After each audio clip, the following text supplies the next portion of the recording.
The Hunt for Red October by Tom Clancy. Read by Richard Crenna. The first day, Friday, 3 December. The Red October. Captain First Rank Mark Aramius of the Soviet Navy was dressed for the Arctic conditions, normal to the Northern Fleet submarine base at Polyarny. A dirty harbor tug pushed his submarine's bow around to the north, facing down the channel. "Engines ahead slow, Komarov," he ordered. The tug slid out of the way, and the Red October, a Typhoon-class sub, moved under her own power toward the main ship channel of the Kola Fjord. "Increase speed to 1/3, Ramius said. Captain Lieutenant Komarov, the ship's navigator, repeated his captain's order over the bridge telephone. "So, my captain, again we go to sea to serve and protect the Rodina." Captain second rank, Ivan Yureyevich Putin, poked his head through the hatch, without permission as usual, and clambered up the ladder with the awkwardness of a landsman. "Indeed, Ivan," Ramius replied with more good cheer than he felt. For the 100th time, Ramius told himself that Putin was the perfect political officer. His voice was always too loud, his humor too affected. Putin was an easy man to fear. Ramius surveyed the fjord through his binoculars. At noon, the sun was barely over the southeast horizon, casting orange light and purple shadows along the rocky walls. "Why is it, comrade captain, that you always seem glad to leave the Rodina and go to sea?" Ramius smiled behind his binoculars. "A seaman has one country, Ivan Yureyevich, but two wives. Now I go to my other wife, the cold, heartless one that owns my soul." Ramius paused. The smile vanished. "My only wife now." Putin was quiet for once, Marco noted. He had been there, had cried real tears as the coffin of polished pine rolled into the cremation chamber. For Putin, the death of Natalia Bogdanova Ramius had been a cause of grief. For Ramius, it had been an unnecessary, monstrous crime, one that demanded punishment. "Captain, message from Fleet Headquarters." "Read it." "Exercise area clear. Proceed as per orders." "Acknowledged," Ramius said. The speaker clicked off. Putin clapped Ramius' shoulder. "I told the men political administration Red October's in the best of hands." Ramius smiled grimly at that. "You son of a bitch," the captain thought, "saying in front of my men that you must pass on my fitness to command. A man who could not command a rubber raft on a calm day. A pity you will not live to eat those words, comrade political officer." Ramius looked aft at the bluffs of the Kola Fjord. How many times in his 20 years of service had he looked at the wide, flat U-shape? This would be the last. One way or another, he'd never go back. He had left a letter in the last mailbag taken off before sailing. There was no going back after that. Ramius made one last careful scan of the horizon. The sun was barely visible aft, the sky leaden, the sea black except for the splash of whitecaps. He wondered if he were saying goodbye to the world. He dropped down into the control room. "All systems alive. We are rigged for dive," the navigator said crisply. "Dive," Ramius ordered. Vents at the top of the ballast tanks were opened, and water chased the buoyed air out. "Level off at 100 meters," Ramius watched his crewmen. The first dive could make experienced men shudder, and half his crew were farm boys straight from training camp. The hull popped and creaked under the pressure of the surrounding water. A few of the younger men went pale but stood rigidly upright. 5 minutes later, the submarine slowed her descent at 90 meters and settled to a perfect stop at 100. Ramius turned to leave the control room, motioning Putin to follow him. And so it began. Ramius and Putin went aft to the submarine's wardroom. The captain held the door open for the political officer, then closed and locked it behind himself. Putin poured tea as the captain checked his watch. 15 minutes until they could open the safe. 2 more weeks of confinement, Putin said, stirring his tea. "The Americans do this for 2 months, Ivan. Of course, their submarines are far more comfortable." Despite her huge bulk, the October's crew accommodations would have shamed a gulag jailer. The crew consisted of 15 officers housed in fairly decent cabins aft, and 100 enlisted men, whose bunks were stuffed into corners and racks throughout the bow. "You want to cruise for 2 months?" Putin asked. "A submarine belongs at sea, Ivan. But any period over 2 weeks and the crew becomes a mob of numbed robots." Ramius was counting on that. And we could solve this by having capitalist luxuries, Putin sneered. Comrade political officer, that which aids us in carrying out our mission is good, that which hinders us is bad. Just being aboard a submarine is hardship enough, is it not? That is true enough, Putin agreed. Both men knew exactly why Soviet missile submarines spent so little of their time at sea, and it had nothing to do with creature comforts. Missile submarines were by definition beyond any control from land. Their entire mission was to disappear. The crew of such vessels had to be trusted, and so they sailed less often than their Western counterparts, and when they did, it was with a political officer aboard to pass approval on every action. The chronometer chimed 4 bells. Romulus stood at the safe and dialed in his 3-element combination. Putin did the same, and the captain opened the safe's circular door. Romulus removed a manila envelope. He broke the wax seal and extracted the 4-page operation order. He read it quickly. It was not complicated. Putin finished his cigarette and his tea before standing. He turned towards the door. I think... Romulus kicked Putin's feet out from under him just as he was stepping away from the table. Putin fell backwards while Romulus sprang to his feet and grasped the political officer's head in his strong fisherman's hands. The captain drove his neck downward to the sharp metal-edged corner of the wardroom table. It struck the point. With a sickening crackle of bones, Ivan Putin's neck broke, his spine severed at the level of the second cervical vertebrae. A perfect hangman's fracture. Putin's mouth flapped open and shut without a sound, except for the exhalation of his last lungful of air. His eyes went up to Romulus wide in shock. There was no pain and no emotion but surprise. His face flashed with recognition, then darkened. It was nearly 2 minutes before the heart stopped completely. Romulus took the teapot from the table and poured 2 cups' worth on the deck, careful to drip some on the man's shoes. Next, he lifted the body to the wardroom table and threw open the door. Dr. Petrov, to the wardroom at once! Petrov was there in seconds. He slipped on the deck when I spilled my tea, Romulus gasped, performing heart massage on Putin's chest. I tried to keep him from falling, but he hit his head on the table. Petrov shoved the captain aside, tore the shirt open, then checked Putin's eyes. Both pupils were wide and fixed. The doctor felt around the man's head, his hands working down toward the neck. They stopped there, probing. The doctor shook his head slowly. Comrade Putin is dead. His neck is broken. He closed Putin's eyes. No, he was alive only a minute ago. The commanding officer was sobbing. It's my fault. I tried to catch him, but I failed. My fault. He collapsed into a chair and he buried his face in his hands. My fault. Petrov placed his hand on the captain's shoulder. It was an accident, Comrade Captain. These things happen. It was not your fault. Truly, Comrade. Will this be reported to Fleet Headquarters? No, we cannot. Our orders are to maintain strict radio silence. Romulus handed the doctor a set of operations orders from his pocket, not those taken from the safe. Page 3, Comrade Doctor. Petrov's eyes went wide, reading the operational directive. I would prefer to report this, but our orders are explicit. No transmissions of any kind, for any reason. Petrov handed the papers back. Yes, Comrade, orders are orders. The second day, Saturday, 4 December, the Red October. As was the custom in the Soviet Navy, Romulus posted the orders the day after sailing and gave his crew a pep talk. Comrades, he began into the microphone, this is the captain speaking. We have orders from the Red Banner Northern Fleet High Command to make the ultimate test of our new silent propulsion system, to pass all of the imperialist sonar nets without being detected. We will teach the Americans a lesson about Soviet technology that they will not soon forget. Our orders are to skirt the American coast to challenge and defeat their newest and best hunter submarines. We will proceed all the way to our socialist brothers in Cuba. If we succeed in reaching Cuba undetected by the imperialists, and we will, the officers and men of Red October will have a week of shore leave to visit the beautiful island of Cuba. Romulus looked up from his prepared speech. The men on watch in the control room were exchanging grins. It was not often that a Soviet sailor was allowed to visit another country. And for Russians, Cuba was a promised land of white sand beaches and dusky girls. Now for the bad news. This mission will not be an easy one. We must maintain absolute radio silence, and our operating routines must be perfect. You young comrades new to the sea, learn your duties well and carry them out exactly. There are no small jobs on this ship, no small responsibilities.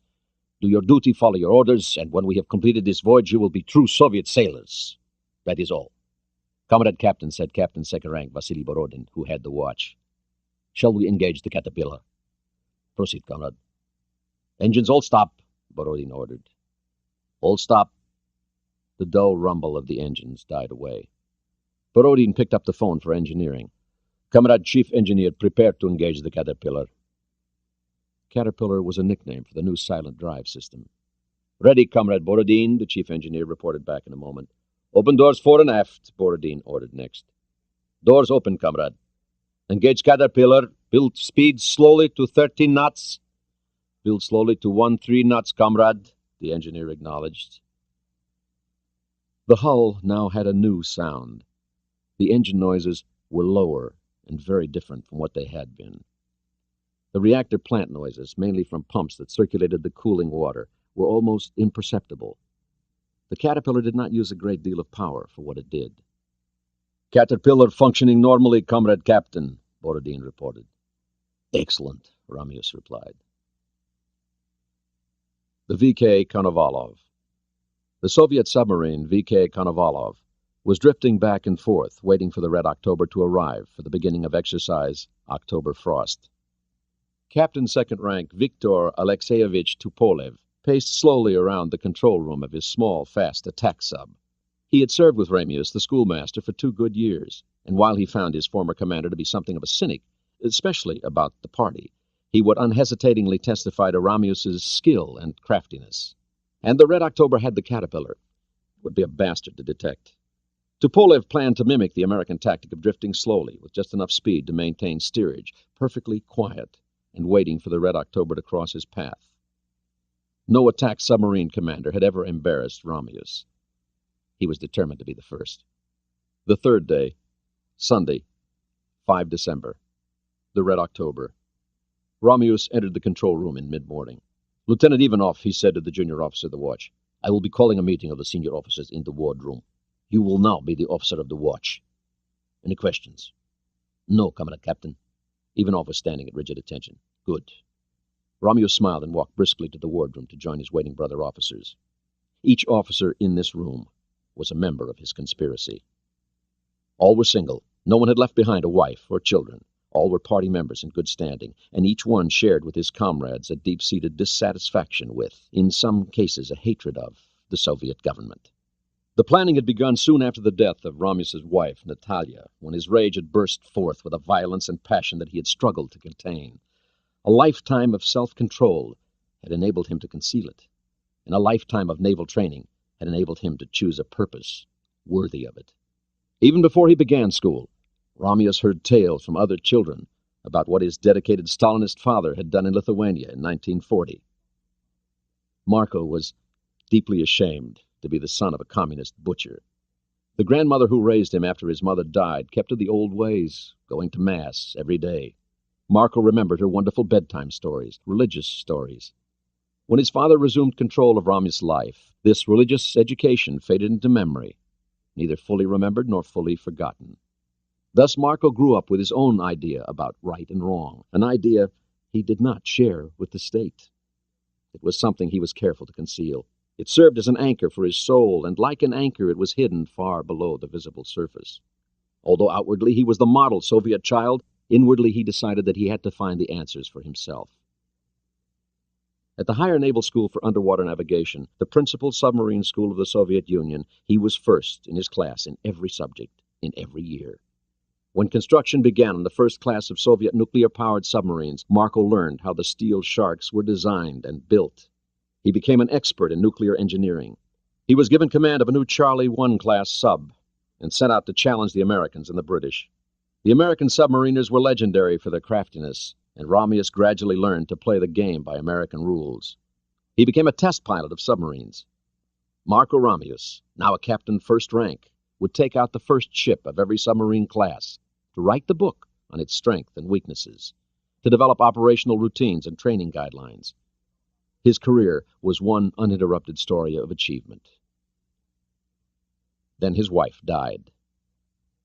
Marco Ramius watched the coffin rolled into the cremation chamber, wishing that he could pray for Natalia's soul, hoping that his grandmother had been right, that there was something beyond the steel door and mass of flame. Only then did he realize that the state had robbed him of a means to assuage his grief with prayer. It had robbed him of the hope, if only an illusion, of ever seeing her again. Natalia, gentle and kind, had been his only happiness. Now that happiness was gone forever. The life of Natalia Bogdanova Ramius had been lost at the hands of a surgeon who had been drinking while on call. But Marco could not have the doctor punished. The surgeon was the son of a party chieftain. Her life might have been saved by proper medication, but there had not been enough foreign drugs, and Soviet pharmaceuticals were untrustworthy. The doctor could not be made to pay. The pharmaceutical workers could not be made to pay. The thought echoed back and forth across his mind, feeding his fury until he decided that the state would be made to pay. The idea had taken weeks to form. Ramius asked for relief from his command so that he could concentrate on the construction and outfitting of the newly designed Red October and select and train his officers beforehand. The request was granted by the commander of the Red Banner Northern Fleet, a sentimental man who had also wept at Natalia's funeral. Ramius had already known who his officers would be. They were men who owed their places and their rank to Ramius, men who had joined the partyist hold and then become even more dissatisfied with the motherland as they learned that the price of advancement was to prostitute one's mind and soul, to become a highly paid parrot in a blue jacket. Ramius looked around the table at his co-conspirators. "And what if they locate us?" Kamarov speculated. "I doubt that even the Americans can find us when the Caterpillar is operating. I am certain that our own submarines cannot." "Comrades, I helped design this ship," Ramius said. "What will become of us?" the missile officer muttered. "First, we must accomplish the task at hand. An officer who looks too far ahead stumbles over his own boots." "They will be looking for us," Borodin said. "Of course, but they will not know where to look until it's too late. Our mission, comrades, is to avoid detection. And so we shall." The fourth day, Monday, 6 December. CIA headquarters. Jack Ryan walked down the corridor on the top floor of the Langley, Virginia headquarters. He was physically unremarkable, and his blue eyes had a deceptively vacant look. His life included a wife he loved and 2 children he doted on, a job that tested his intellect, and sufficient financial independence to choose his own path. The path Jack Ryan had chosen was in the CIA. "Good morning, Dr. Ryan." "Oh, hi, Nancy." "You can go right in." Vice Admiral James Greer was reclining in his high-backed judge's chair, reading through a folder.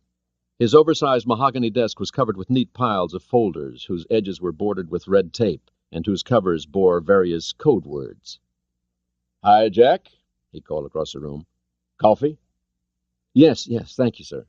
James Greer was 66, a naval officer past retirement age who kept working through brute competence. He was a demanding boss, but one who took care of those who pleased him. Ryan was one of these. The Admiral sat upright in his chair. "So, what brings you over today?" Ryan had been stationed in England for the past year, working with British intelligence. "British photographs of the new Soviet missile boat, Red October," Ryan said between sips. "We have 10 frames, 5 each, bow and stern." "Morning, James." Ryan turned to see Rear Admiral Charles Davenport, Naval Intelligence. "Hi, Charlie. Oh, you know Jack Ryan, don't you?" Ryan shook hands. He let them wait a moment before opening his briefcase. He took out 4 folders, keeping one and handing the others around. Davenport had opened his folder. "Oh, she's a big bastard. 40 feet longer than we expected by the look of her. But what are those doors?" "Well, I don't know. Neither do the Brits." The Red October had 2 doors at the bow and stern, each about 2 meters in diameter. Greer reached into his drawer and came out with a magnifying glass. "Well, they can't be torpedo tubes. It must be 6, 7 feet across. How about launch tubes for the new cruise missile they're developing?" "Well, that's what the Royal Navy thinks," answered Ryan, "but I don't buy it. I think it's something new." "What do you think it is?" Greer asked. "Beats me, sir. I'm no engineer." Admiral Greer looked his guests over for a few seconds. He smiled and he leaned back in his chair. "Okay, Jack, you've set us up for something. Now, why did you bring this over personally?" "I want to show these to Skip Tyler. He has a doctorate in engineering from MIT. He knows how to think unconventionally." "Well, how about his security clearance?" Greer asked. "Top secret or better." "Objections, Charlie?" Davenport frowned. "Is this the guy who did the evaluation of the Kirov?" "Yes, sir, now that I think of it, yes." "Oh, that was a nice piece of work." "It's okay with me." "When do you want to see him?" Greer asked Ryan. "Today, if it's all right with you, sir." Greer lifted his phone. Nancy, Dr. Ryan will need a car and a driver in 15 minutes. Right. He set the receiver down. No sense you getting killed out there in the snow. Besides, you're probably driving the wrong side of the road after a year in England. Greer watched Ryan leave. He liked Ryan. Ryan had the ability to sort through a pile of data and come out with 3 or 4 facts that meant something. This was too rare a thing at the CIA. And Jack was not afraid to say what he thought, whether his bosses liked it or not. The U.S. Naval Academy. The loss of his left leg in an auto accident had not taken away Oliver Wendell Tyler's roguish good looks or his zest for life. Ryan found him grading papers in an empty classroom. How's it going, Skip? Ryan leaned against the doorframe.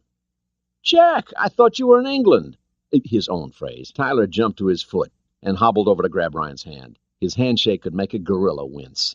So, what are you doing here? Ryan opened his briefcase and he handed Tyler a folder. I got some pictures I want you to look at. Okay. Tyler flipped it open. Wow. A Russian.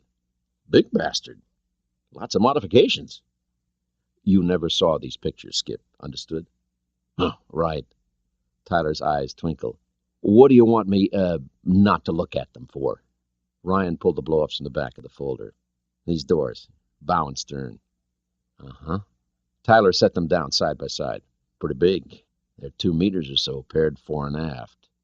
What, you notice how the doors converge at the stern? No, I didn't. Tyler looked up. Damn, I should have realized it off the bat. It's a propulsion system. Marking papers turns your brain to jello. What, propulsion system? We looked at this 20-some years ago. Didn't do anything with it, though. It's too inefficient. Now, go on, tell me about it. They call it a tunnel drive. You see, you suck water in the bow, and your impellers eject it out the stern, and that moves the ship. Tyler paused, frowning. They got to the model stage before dropping it. It was supposed to look something like the compressor sets in a jet engine. Well, why did we drop it? Ryan was taking rapid notes. Well, mostly efficiency. The top speed limit was supposed to be about 10 knots. That just wasn't good enough, even though it did virtually eliminate cavitation sounds. What, cavitation? Yeah, when you have a propeller turning in the water at high speed, you develop an area of low pressure behind the trailing edge of the blade. This can cause water to vaporize. That creates a bunch of little bubbles. They can't last long under the water pressure, and when they collapse, the water rushes forward to pound against the blades. That makes noise. And us sub-drivers, we hate noise. Okay, you say that this is a silent propulsion system, and it has a top speed limit of about 10 knots? Ryan wanted to be clear on this. Yeah, ballpark figure. I'd have to do some computer modeling to tighten that up. Okay, you get to work on it, Skip. Get us this data by Friday, and there's $20,000 in it. You're the first guy who's come up with a sensible explanation for these hatches. If you can model this for us, it'll be damn useful. Aye, Jack. Tyler took out a lined pad and started listing the things he had to do. CIA headquarters. Ryan was back at the CIA by 8 that evening. It was a quick trip to Greer's office. Skip Tyler says those doors are for a new drive system.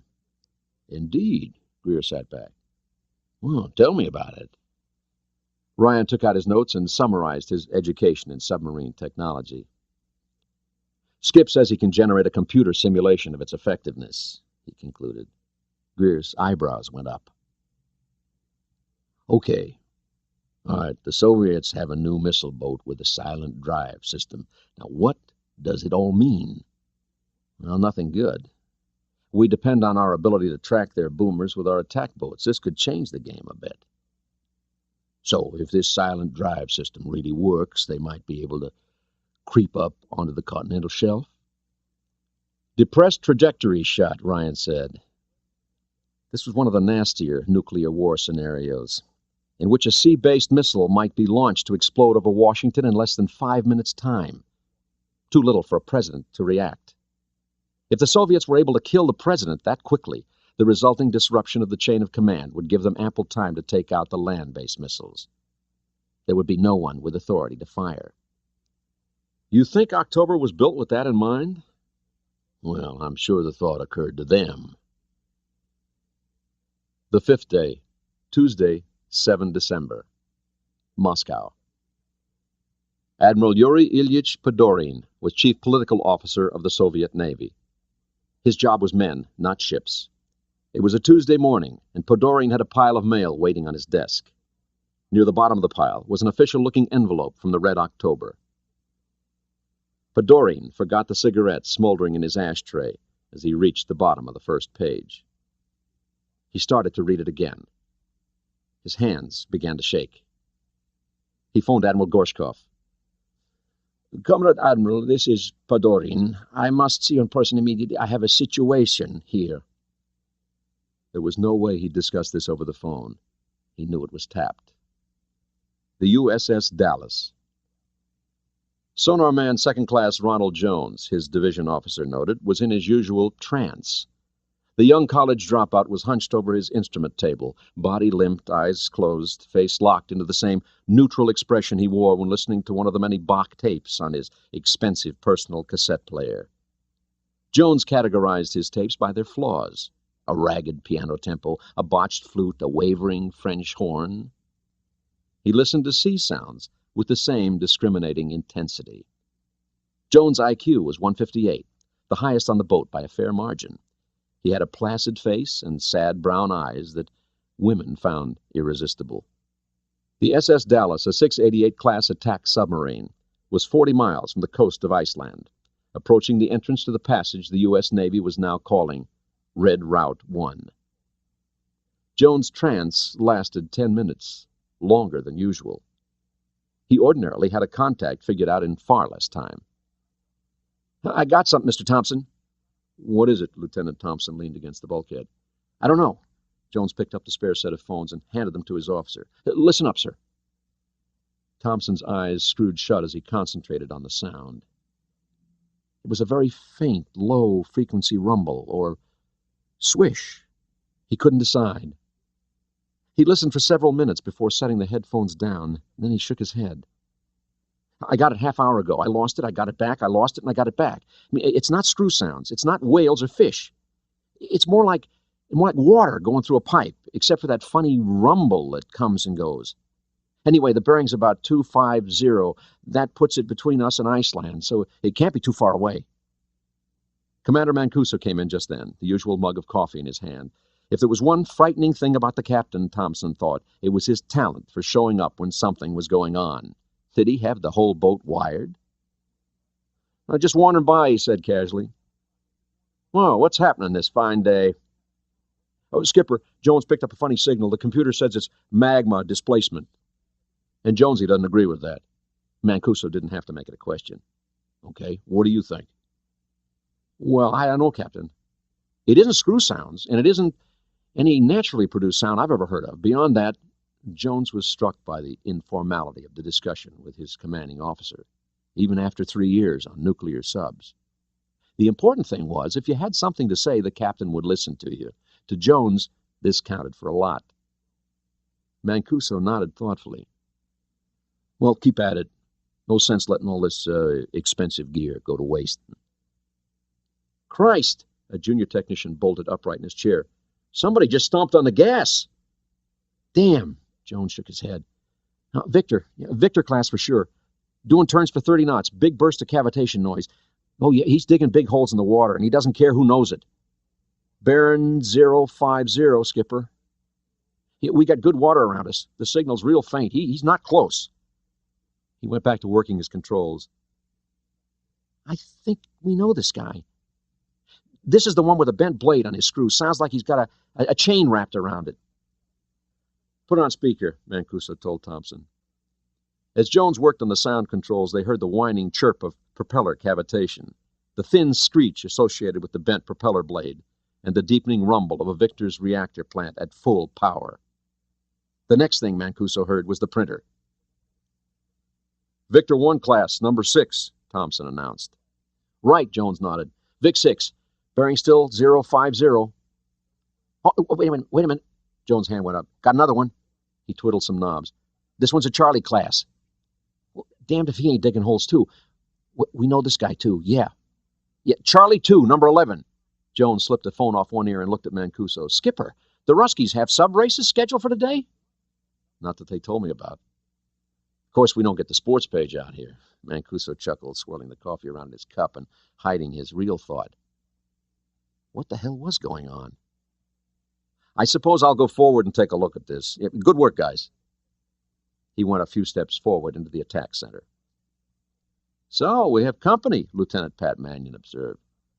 Con, sonar, it was Jones' voice. We get another one, sir. Alpha 3, bearing 055, running flat out. Alpha 3? Well, our old friend the Politowski. I've run across her in a while. Anything else you can tell me? A guess, sir. The sound on this one warbled, then settled down like she was making a turn. I think she's headed this way. That's a little shaky. And we have some more noise to the northeast. Too confused to make any sense of it just now. We're working on it. Okay, nice work, Jonesy. Keep at it. Sure thing, Captain. Mancuso smiled as he set the phone down, looking over at Mannion. You know, Pat, sometimes I wonder if Jonesy isn't part witch. He's pretty good. Problem is he thinks we work for him. Right now we are working for him. Jones was their eyes and ears, and Mancuso was damn glad to have him. Pat, let's get some sea room. Move us about 10 miles east, Mancuso ordered casually. Though not much faster than the Victors and Charlies, and 10 knots slower than the smaller Alphas, the Dallas could move almost silently at nearly 20 knots. This was a triumph of engineering and design, the product of decades of work. But moving without being detected was useful only if the hunter could at the same time detect his quarry. Sonars lost effectiveness as their carrier platform increased speed. Submarines running at high speed from one point to another were blind and unable to harm anyone. As a result, the operating pattern of an attack submarine was much like that of a combat infantryman. With a rifleman, it was called dash and cover. With a sub, sprint and drift. After detecting a target, a sub would race to a more advantageous position, stop to reacquire her prey, then dash again until a firing position had been achieved. The sub's quarry would be moving too, and if the submarine could gain position in front of it, she had then only to lie in wait like a great hunting cat to strike. The submariner's trade required more than skill. It required instinct and an artist's touch, monomaniacal confidence and the aggressiveness of a professional boxer. Mancuso had all of these things. His boat and his crew were performing as well as any man could ask. In Jones, he had one of the 10 best sonar operators in the fleet. Mancuso was ready, whatever the game might be. CIA headquarters. It was 4:45 in the morning, and Ryan was dozing fitfully in the back of a CIA Chevy, taking him from the Marriott to Langley. 5.5 hours of sleep in the past, 30? Something like that. He was too tired to look at his watch. It wasn't fair. Sleeplessness murders judgment. He was in Greer's office 5 minutes later. I'm sorry to have to wake you up, Jack. Oh, that's all right, sir. Ryan returned the lie. What's up? Come on over and grab some coffee. It's going to be a long day. Ryan walked over to pour a mug of Navy brew. Greer handed him a yellow sheet torn from a telex machine. Take a look at this. Ryan scanned it. Well, that's a lot of ships. Must be nearly everything they have at sea. That is, every ship they have at sea in the Western Hemisphere. Every damned one. Any ideas? Or do they have a war game laid on? No. No, they just finished Crimson Storm a month ago. Ryan nodded. Yeah, they usually take a couple of months to evaluate that much data. Anything else on alert there, Army? Vovska PVD? Ryan referred to the Soviet Air Defense Network. No, just the subs, and every fast oiler they have is following them out. If they need oilers, they figure to be out for a while. And all scrambled in a few hours. If they'd planned in advance, we'd have known about it. That's interesting. You've picked up the English habit of understatement, Jack.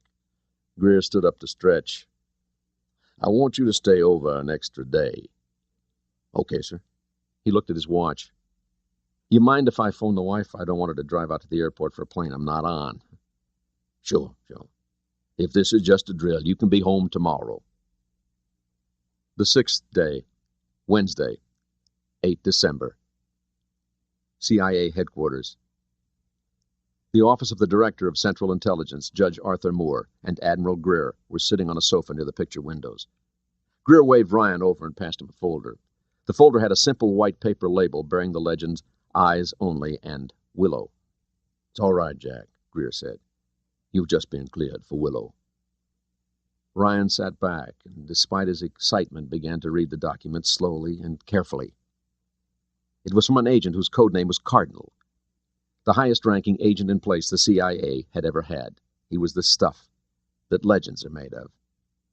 When Ryan finished the report, he referred back to the second page and read it through again, shaking his head slowly. "Gentlemen, if this information was hand-delivered by the Archangel Michael, I'd have trouble believing it. But if you gentlemen say it's reliable—" They nodded. They wanted his opinion. Ryan took a deep breath and gave them his evaluation. The White House. A Marine guard held the door open for Judge Moore and Jack Ryan. Inside, a Secret Service agent signed them in. "Nervous?" Moore asked Ryan. "Yes, sir, I sure am." Moore chuckled. "Settle down, boy. The President has wanted to meet you for some time. All in all, I think you'll find he's a pretty regular guy. Just be ready when he asks questions. He'll hear every word you say, and he has a way of hitting you with good ones when he wants." "Right." The chiefs were chatting amicably among themselves. The President arrived a minute later. Everyone in the room stood as he walked to his chair on Ryan's right. "Gentlemen, if we can bring this meeting to order, I think that Judge Moore has some news for us." "Thank you, Mr. President, thank you. I have asked Dr. Ryan here to deliver the briefing." The President turned to Ryan. The younger man could feel himself being appraised. "You may proceed." Ryan took a sip of ice water from a glass hidden in the lectern. "Thank you, Mr. President. Gentlemen, my name is Jack Ryan, and the subject of this briefing is recent Soviet naval activity in the North Atlantic." Ryan clicked on the slide projector. The overhead lights near the screen dimmed automatically. He now had everyone's attention. "The ship you see here is the Soviet fleet ballistic missile submarine, Red October." Ryan lifted a pointer. The slide showed two views superimposed, bow over stern.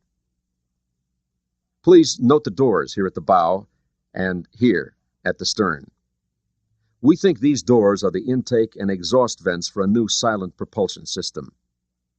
Then Ryan explained Tyler's analysis briefly. "Okay, Dr. Ryan," the President leaned forward. "The Soviets have built a missile submarine that's hard for us to locate. I don't suppose that's news, Go on." "Red October's captain is a man named Marco Ramius, as good a submarine commander as they have. He sailed Red October last Friday. As you all know, early yesterday saw a vast increase in Soviet naval activity. Now, we think we know why all this happened." Ryan clicked to the next slide. This one showed the North Atlantic from Florida to the Pole with 86 Soviet ships marked in red. "Gentlemen, this morning we learned that these ships have been ordered to locate Red October, and if necessary, to sink her." Ryan paused for effect. "Mr. President, our evaluation of this intelligence data is that Red October is attempting to defect to the United States." The room went very quiet for a minute. Ryan could hear the whirring of the fan in the slide projector. He held his hands on the lectern to keep them from shaking under the stare of the 10 men in front of him. "How many men on the sub?" the President asked. "We believe 110 or so, sir." "So, 110 men all decide to defect to the United States at one time. Not an altogether bad idea," the President observed, "but hardly a likely one."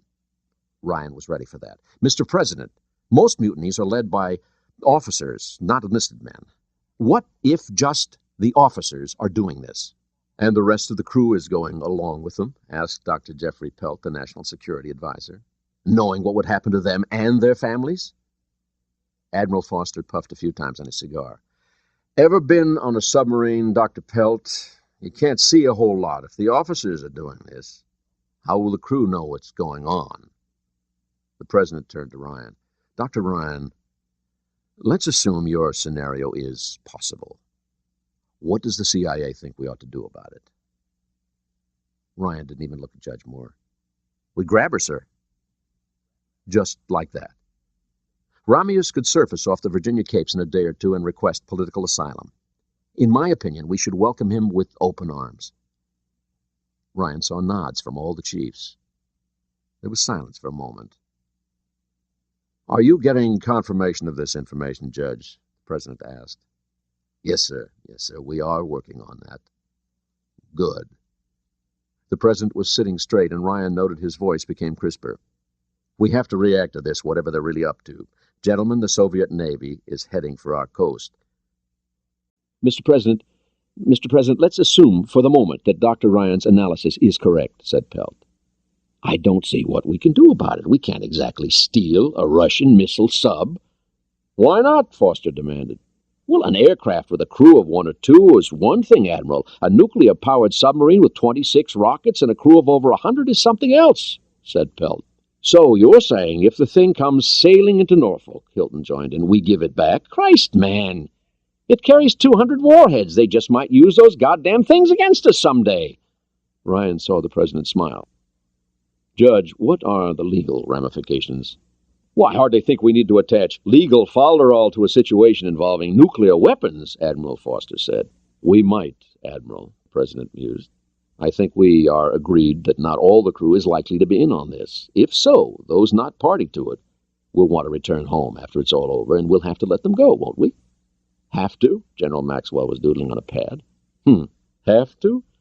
General, the President said, we will not, repeat, not be party to murder. Is that understood? He looked around the table. If they know we have her, they'll want her back. And they will know we have her from the crewmen who want to return home. In any case, big as this thing is, how could we hide her? Well, we might be able to, Foster said neutrally. But, as you say, the crew is a complication. I suppose that we'll have the chance to look her over. Oh, you mean conduct a quarantine inspection? Check her for seaworthiness, and maybe make sure they're not smuggling drugs into the country? The President grinned. That we have to react to this, whatever they're really up to. Gentlemen, the Soviet Navy is heading for our coast. How many carriers do we have handy? Only one at the moment, sir, Admiral Foster answered. The Kennedy. The English just had one of their carriers, the Invincible, over here. Could you use her, Dan? General Hilton asked. Well, if they let us borrow her, yes. Do they know of this development, Judge? The President asked. No. No, this information is only a few hours old. With your permission, I have asked Admiral Greer to be ready to fly to England to brief the Prime Minister. Judge, tell Greer to pack his bags. Next, somebody has to go out to brief our fleet commanders. Judge, I want something to back up this fairy tale in 24 hours. He turned to the chiefs. We will meet here tomorrow at 2. Meeting's adjourned. The President stood. Moore walked around the table to keep him from leaving at once. Ryan stood outside the door. Jack, would you come back in here a minute? Moore's voice called. You're an historian, right? The President asked, reviewing his notes. Yes, Mr. President. That's what my graduate degree's in. You have a fine sense of the dramatic, Jack. Damn nice briefing. Thank you, Mr. President. Ryan beamed. The judge tells me you know the commander of that British task force. Yes, sir. Yes, sir, Admiral White. Good. Somebody has to fly out to brief our fleet commander, then go talk to the Brits, if we get their carrier, as I expect we will. So you fly out to Kennedy tonight, then on to Invincible. Mr. President, come now, Dr. Ryan. Pelt smiled thinly. You are uniquely suited to this. You already have access to the intelligence, you know the British commander, and you're a naval intelligence specialist. You fit. It might be useful, added the President, for me to have somebody out there who can give me an independent, civilian point of view. After you get out there, you stay put for a few days and report directly to me. Ryan was silent for a moment. He'd just become a spy, a field officer by presidential fiat. Worse, he'd be spying on his own side. Agreed, Mr. President. Please forgive me for hesitating. I've never been a field officer before. I understand. The President was magnanimous in victory. One more thing. Romeus could just have taken off, not saying anything. Why tip them off? Why did he send a letter to the Kremlin? It was Ryan's turn to smile. Oh, he figures he can pull this off regardless of what they try to stop him with, and he wants them to know that. Mr. President, the men who drive subs for a living are aggressive, confident, and very, very smart. They like nothing better than making somebody else, a surface ship operator, for example, look like an idiot. You just scored another point, Jack. Ryan shook the president's hand again. After the president and his senior advisor left, he turned to Judge Moore. Judge, what the hell did you tell him about me?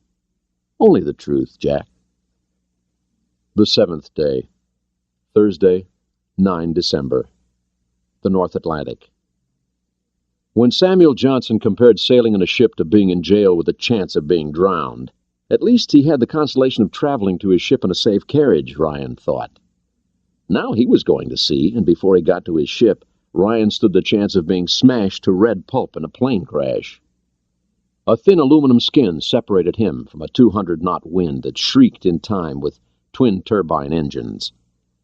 They were flying through a storm at 5,000 feet, and the plane was jerking up and down in 100-foot gulps like a berserk roller coaster. Ryan hated flying. The carrier landing was a controlled crash. They were down. They were safe. Probably. The plane finally stopped moving, and the rear hatch opened. Ryan flipped off his seatbelts, then darted out of the rear of the aircraft. He ran towards an open, lighted hatch 50 feet away. A Marine standing inside the hatch saluted, welcoming him aboard. The corporal led him to a door with a Marine stationed in front. The sergeant saluted perfectly and opened the door. Ryan walked in and was amazed. Flag quarters on the USS Kennedy might have been transported as a block from a Beacon Hill mansion. One could almost imagine they were not aboard a ship at all, except that the ceiling had the usual collection of pipes, all painted gray. It was a decidedly odd contrast to the rest of the room. Ryan had never met the Admiral, but knew him by reputation. Pater was a small, feisty man who could not have weighed more than 130 pounds, a gifted tactician and a man of puritanical integrity. I am Jack Ryan, Admiral Pater. Oh, you work for Admiral Davenport? No, Admiral, I work for James Greer. I am not a naval officer. This uniform was the CIA's idea. This drew a frown. Ryan took the briefing folders from his bag and handed them to Painter. His delivery took 20 minutes. The flag officer was a perfect audience, not interrupting once, only darting a few disbelieving looks at him. God almighty, Painter said when Ryan finished. He rose and walked to the corner to look out at the stormy sea. What are we supposed to do? Well, the exact details of the operation have not been determined. What I expect is that you will be directed to locate Red October and attempt to establish communications with her skipper. Ryan, finding a boomer that does not want to be found is not the easiest thing in the world. We practice against our own. We damn near always fail. The Atlantic's a rather large ocean, and a missile sub's noise footprint is very, very small. Yes, sir. Ryan noted to himself that he might have been overly optimistic about their chances for success. The phone rang. Painter here. Yes, thank you. Well, Invincible just turned around. Good, they're giving her to us along with 2 tin cans. Okay, gentlemen, let's try and figure a way to run this circus act. Ryan spent the next 2 hours watching Painter move ships around the ocean like a chess master with his pieces. The USS Dallas. Bart Mancuso had been on duty in the attack center for more than 20 hours. Only a few hours of sleep separated this stretch from the previous one. He'd been eating sandwiches and drinking coffee. Jones looked eager and excited. Skipper, I know you're kind of busy, but I think I got something here. That anomalous contact we had the other day's been bothering me. I had to leave it after the ruckus the Rusky subs kicked up, but I was able to come back to it. I want to show you what I worked up. Jones flipped open his clipboard. Yesterday morning, night, whatever it was, well, after I got off watch anyway, it started bothering me. So I used the move we made offshore as a baseline to do a little course track for him. Now, I may be a little off, but all this translates to a course of about 220 and a speed of 10 knots. And that aims him right at the entrance of Route 1, okay? Go on. Jonesy was on to something. Well, I couldn't sleep after that, so I skipped back to the sonar, and I pulled the tape on the contact. I had to run it through the computer a few times to filter out all the crap, you know. Then I re-recorded it at 10 times normal speed. He set his cassette recorder on the chart table. Listen to this, Skipper. The tape was scratchy, but every few seconds there was a thrum. Skipper, that's gotta be a man-made sound. It's just too regular for anything else. See, at normal speed it didn't make much sense, but once I speeded it up, I had the sucker. Okay, Jonesy, finish it. Captain, what you just heard was the acoustical signature of a Russian submarine. He was heading for Route 1, taking the inshore track off the Icelandic coast. You can bet money on that, Skipper. Mancuso took another look at the course track, trying to figure an alternative. There wasn't any. Roger. Jonesy makes Sonar Man first class today. I want to see the paperwork done by the turn of the next watch, along with a nice letter of commendation for my signature. Thanks, Skipper. Jones's smile stretched from ear to ear. You have any idea what it is, Jonesy? Mancuso turned back. The Sonar Man shook his head. Well, it isn't screw sounds. I've never heard anything like it. The funny thing is, there was this background noise, kind of like water going through a pipe. It was real faint to start with. Well, anyway, that's outside my field. Well, that's all right. That's all right. You've done enough for one day. If we get close to this guy again, you think you can track him down? Mancuso knew the answer. Oh, you bet, Captain. Now that we know what to listen for, you bet I'll bag that sucker. Radio in for permission to leave Toll Booth Station and track this character down.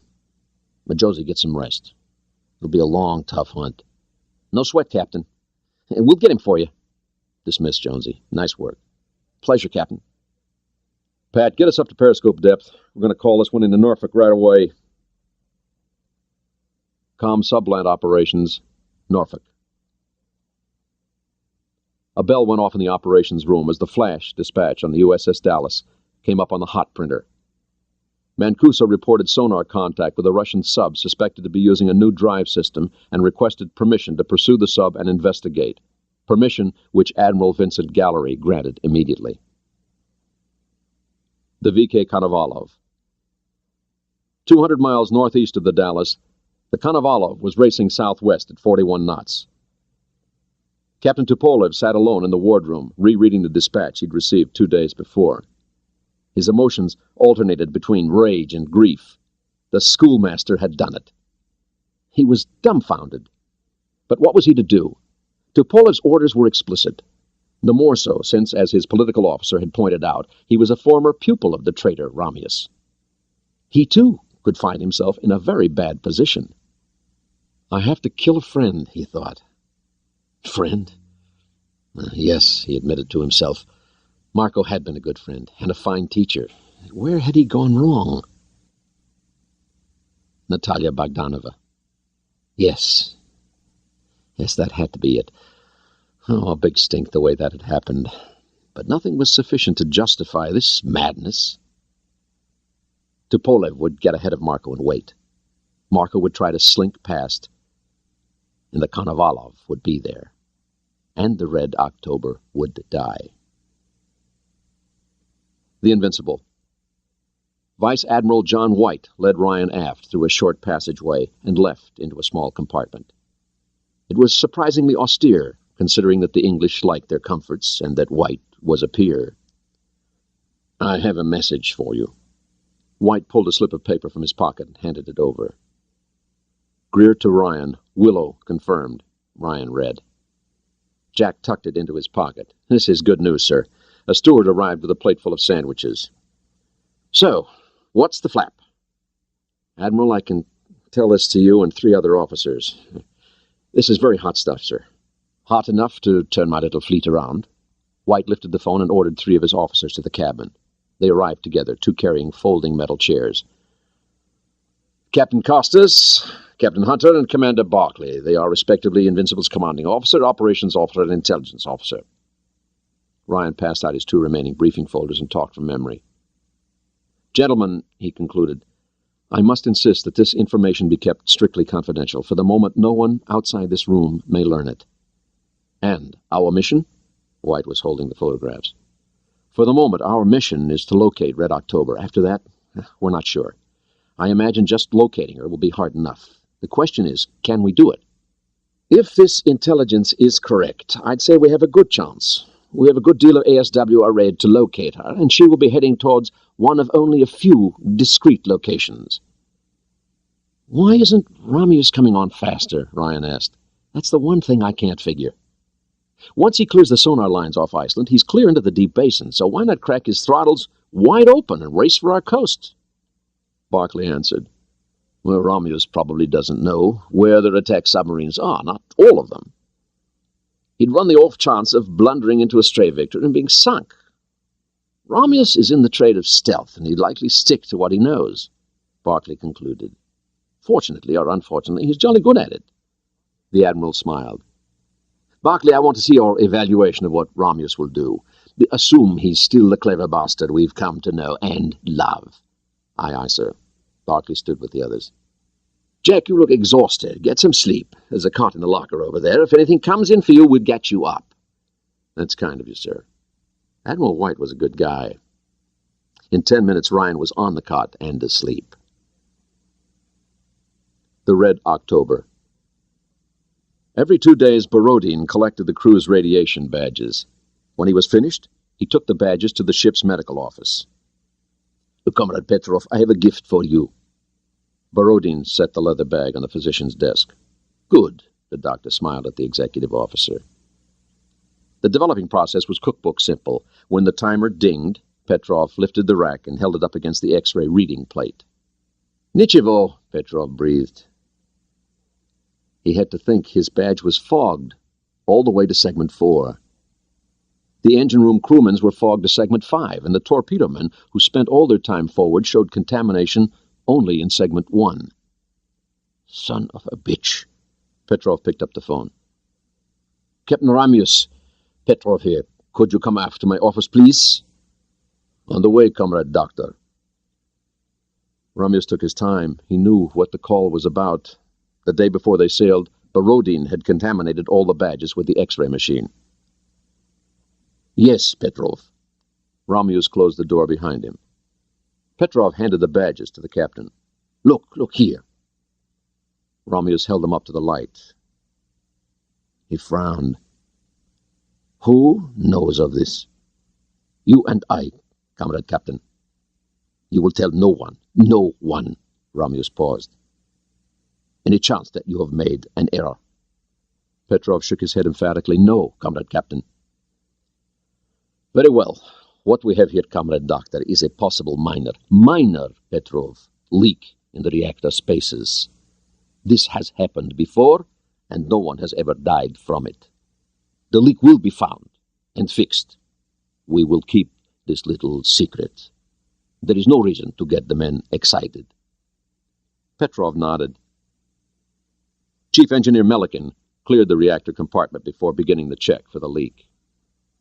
Lieutenant Sviardov climbed an aluminum ladder to the side of the reactor vessel to run his counter over every welded pipe joint. After several minutes, he reported, All readings in normal range, comrades. Start over, Melikin ordered. From the beginning.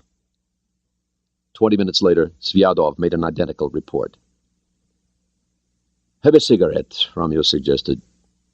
You did well, Sviardov. Thank you, comrade captain.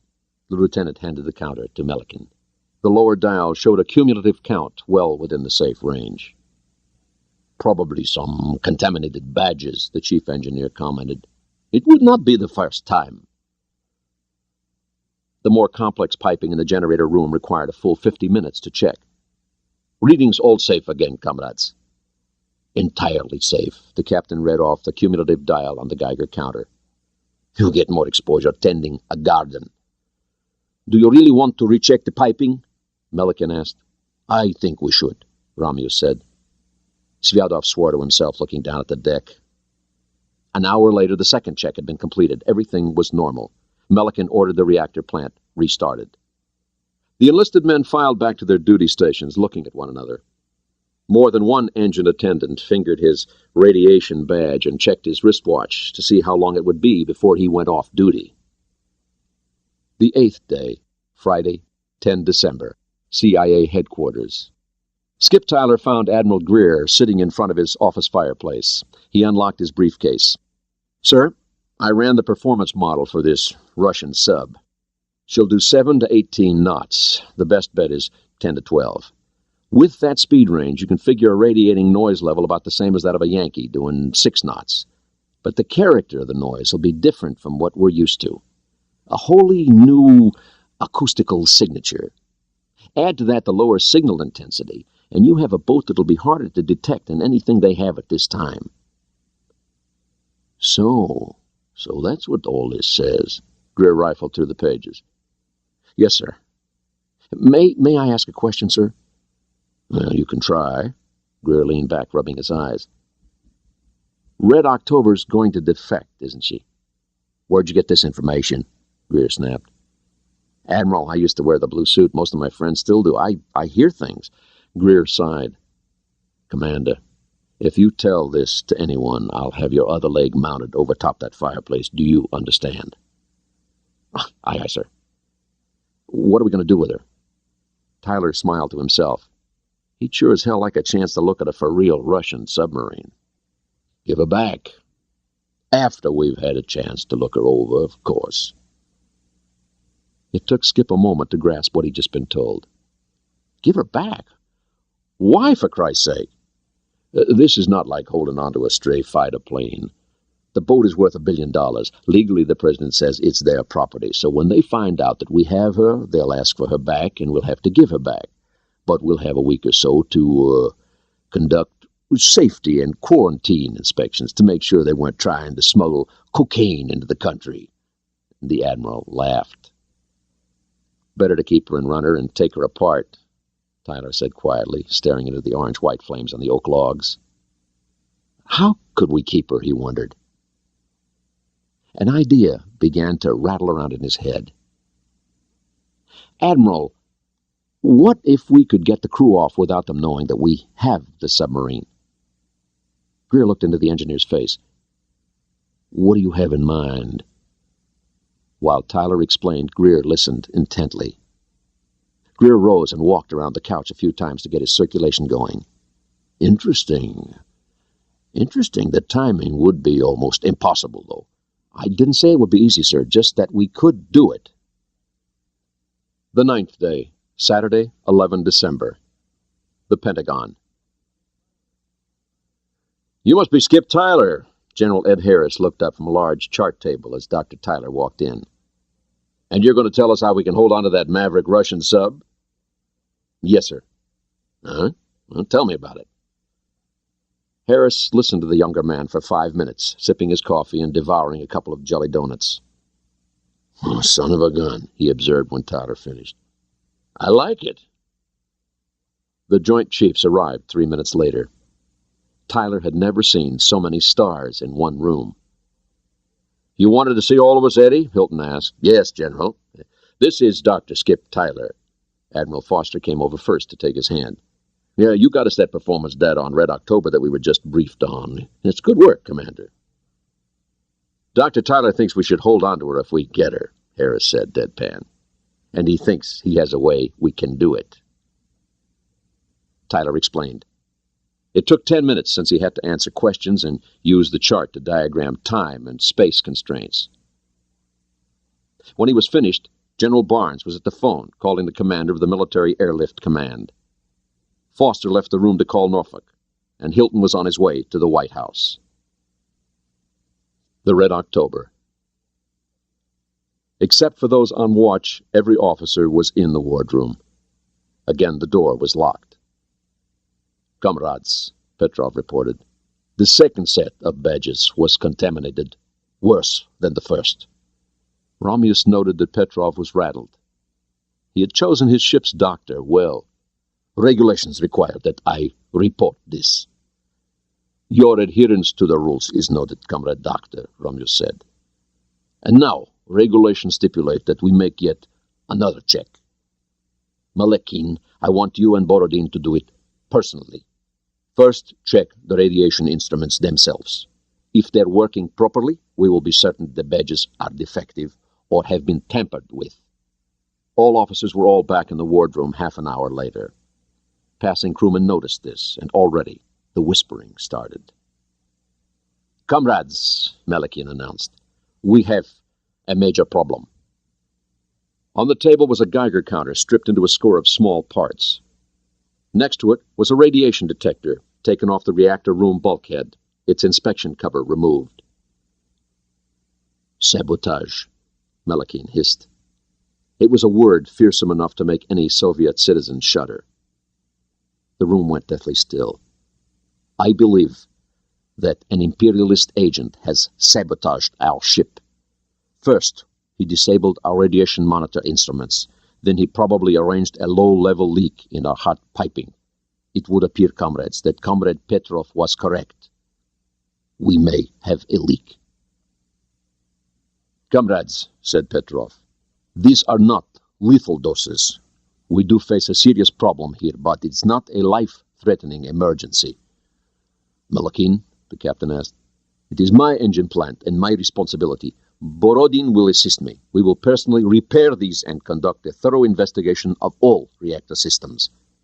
I am too old to have children. For the moment, I suggest that we deactivate the reactor and proceed on battery. I also recommend that we reduce reactor watches to 2 hours. Agreed, Captain?" "Certainly, comrade. I know that there is nothing you cannot repair. I will keep this secret. There is no reason to excite the crew over what may be nothing, and at most is something we can handle on our own." Ramius ended the meeting. Within 2 hours, the entire crew knew that something was wrong, and that their officers had not yet figured out a way to deal with it. The cooks bringing food forward from the galley to the crew spaces were seen to linger in the bow as long as they could. Men standing watch in the control room shifted on their feet more than usual, Ramius noted, hurrying forward at the change of watch. The Kremlin. Admiral Yuri Ilyich Padorin found himself seated at the far end of a long conference table looking at the grim faces of the 10 Politburo members. Party General Secretary and President of the Union of Soviet Socialist Republics, Andrei Narmanov, shifted his gaze to Padorin. His face gave nothing away. It never did, unless he wished it to, which was rare enough. "Comrade Admiral," he began coldly, "we have heard from Comrade Gorshkov what the chances are of finding and destroying this rebellious submarine. We are not pleased, nor are we pleased with the fantastic error in judgment that gave command of our most valuable ship to this slug, Ramius. What I want to know from you, comrade, is what happened to the political officer aboard." Padorin had prepared himself for this over several days. Whatever his fate might be, he was determined to meet it with dignity. "Comrade General Secretary," he began, "the most likely explanation is that he was murdered." Padorin continued.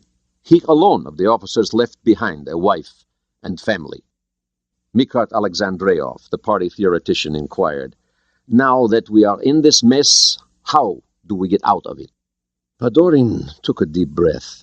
He'd been waiting for this. "Comrades, we have another man aboard Red October, unknown to either Putin or Captain Ramius. He reports directly to our office bypassing all operational channels. He is the ship's cook." "And what are this boy's orders?" Narmanov asked. "Comrade General Secretary, in a true emergency, his orders are to destroy the ship and make his escape." "This is possible?" Narmanov asked. "This Loginov's cover as the ship's cook is a better cover assignment than you may imagine. See, he travels between the officers' accommodations, the galley, the crew's quarters many times a day, and his presence in any particular area will not be thought unusual." "Go on." "Red October carries solid-fuel Seahawk missiles. One has a range safety package installed." "Range safety?" Narmanov was puzzled. "Comrades, when we test our missiles, we have safety packages aboard to explode them if they go off course. Otherwise, they might land on one of our own cities. Loginov has been trained to activate the safety package, set a timer, and escape. Well, not just to destroy the ship. No, Comrade General Secretary, it is too much to ask." A young man must have at least the possibility of escape, otherwise human weakness might lead to failure. This is reasonable, Alexandrov said. Young men are motivated by hope, not fear. In this case, young Loginov would hope for a considerable reward. And get it, Narmonov said. The 10th day, Sunday, 12 December. Norfolk Naval Shipyard. The USS Ethan Allen was about at the end of her string. Commissioned in 1961, she had served her crews and her country for over 20 years. Now she was old enough to vote. And this was very old for a submarine. Her missile tubes had been filled with ballast and sealed months before. Ethan Allen's was a generation-old technology. Admiral Gallery had come aboard early that morning. He had been her first skipper years before. He'd recognized some of the senior chiefs and asked them if the old girl had any life left in her. To a man, the chief said yes. The admiral had toured the entire length of the Ethan Allen's hull. She'd do it, Gallery knew. She'd do fine. It was not the end he would have preferred for his fighting ship, but the Ethan Allen would die for a purpose. A crazy purpose. Perhaps crazy enough to work, he said to himself. Gallery spoke with all of the senior men individually. Each of the old chiefs stayed aboard. Partly it was a chance for one last cruise on the old girl, a chance to say goodbye to a friend. Mostly it was because Gallery said it was important, and the old-timers remembered that his word had been good once. The USS Ethan Allen sailed for the last time at 23:45 hours. The skipper eased her deftly away from the dock with gentle engine commands and strains on his lines that his quartermaster could only admire. "No tugs, no nothing," he reported to his bunkmate later. "Yeah, the old man knows his shit." In an hour they were past the Virginia Capes and ready to dive. 10 minutes later they were gone from sight. The Ethan Allen responded like a champ, steaming at 12 knots, her old machinery hardly making any noise at all. The 11th day, Monday, 13 December. The Dallas. For over 2 days, Jones had had only an odd hour of sleep here and there. Well, that's what they pay me for, he reflected bleakly. The large towed sonar array was at the end of a 1,000-foot cable. Jones referred to the use of it as trolling for whales. It was their most sensitive sonar rig. Jones had heard all sorts of things on it. Subs and surface ships all the time, low-flying aircraft on occasion. Then off Bermuda, they had encountered mating humpbacks, and a very impressive noise that was. He smiled to himself. Suddenly Jones leaned forward, pressing the headphones tight against his head. He tore a page of doodles from his scratch pad and noted the time on a fresh sheet. "Mr. Thompson," he said quietly, not looking around, "can you ask the skipper if maybe we can swing more easterly and drop down a knot or two?" Thompson went out into the passageway to relay the request. New course and engine orders were given in 15 seconds. Mancuso was in sonar 10 seconds after that. Jones was sitting as usual, hunched over his table, his left hand up, commanding quiet. His cigarette burned away unnoticed in the ashtray. He reached up, switched a tape recorder on, then turned to see his captain looking down at him. Jones' face broke into a thin, tired smile. "Yeah, I just barely got it now. Roughly north, I think. I need some time on that." Mancuso looked at the intensity needle Jones was tapping. It was down to 0. Almost. Every 50 seconds or so it twitched just a little. Jones was making furious notes. "It's getting louder, Skipper." He leaned back and lit a cigarette. "Yeah, he's heading our way. I make him 350, maybe more like 353. Still real faint, but that's our boy. We got him." Jones decided to risk an impertinence. "We wait or we chase, sir?" "We wait. There's no sense spooking him. We let him come in nice and close while we do our famous imitation of a hole in the water, and then we tag along behind him to wax his tail for a while. I want his signature recorded, digitalized, folded, spindled, and mutilated. I want to know everything there is about him, his propulsion noises, his plant signature, the works. I want to know exactly who he is." "Well, he's a Ruskie, sir." "But which Ruskie?" Mancuso smiled. "Aye, Captain." Jones understood. He'd be on duty another 2 hours, but the end was in sight. The 12th day, Tuesday, 14 December. The Dallas.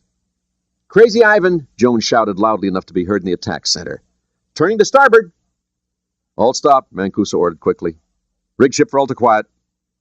1,000 yards ahead of the Dallas, her contact had just begun a radical turn to the right. She'd been making a complete circle about every 2 hours since they'd regained contact, though not regularly enough for the Dallas to settle into a comfortable pattern. Whoever's driving that boomer knows his business, Mancuso thought. Countering this maneuver was more than just tricky. It was dangerous, especially the way Mancuso did it. When the Red October changed course, her stern, like those of all ships, moved in the direction opposite the turn. She was a steel barrier directly in the Dallas's path. This characteristically Russian tactic for forcing Americans to keep their distance was a stylized turn called the Crazy Ivan in the U.S. Navy. The first few hours they had trailed this contact, Mancuso had been careful to keep his distance. The submarine was not turning quickly. He suspected that the Russian skipper was not using his full maneuverability, an intelligent thing for a captain to do, keeping some of his performance in reserve as a surprise. These facts allowed the Dallas to trail very closely indeed, and gave Mancuso a chance to chop his speed and drift forward so that he barely avoided the Russian's stern. He was getting good at it. A little too good, his officers were whispering. The last time they'd not missed the Russian screws by more than 150 yards. Mancuso went aft to sonar. "Target still turning right," Jones reported as he caught the captain out of the corner of his eye. "Hey, Skipper, this guy, he's real confident in himself. I mean real confident. It's almost like he's doing this out of habit, you know? Like he's in a hurry to get somewhere and really doesn't think anybody can track him." Mancuso took a spare set of phones and plugged them in to listen. The noise was the same, a swish, and every 40 or 50 seconds, an odd, low-frequency rumble. This close they could also hear the gurgling and throbbing of the reactor pump. There was a sharp sound, maybe a cook moving a pan on a metal grate. No silent ship drill on this boat. Mancuso smiled to himself. It was like being a cat burglar. "He's past us, on the port bow. I think the turn stopped." Jones looked up with a grin. "We did it again, Skipper." "Okay. Good work, you men." Mancuso went back to the attack center. Everyone was waiting expectantly. "Let's get the engine turned back on. Build her up slowly to 13 knots. A few seconds later, an almost imperceptible noise began as the reactor plant increased power. A moment after that, the speed gauge twitched upward. The Dallas was moving again. "Attention, this is the captain speaking," Mancuso said. "They circle us again without picking us up. Well done, everybody. We can all breathe again." He placed the handset back in its holder. "Mr. Goodman, let's get back on her tail." Com subplant operations. "Sam, this is Vince. Listen up. Dallas reports she's tracking a Russian boomer with a new kind of quiet drive system about 600 miles southeast of the Grand Banks." "All right. That's Mancuso," Admiral Dodge said. "Bartolomeo Vito Mancuso," Gallery confirmed. "I told you the kid was good, Sam." The Pentagon.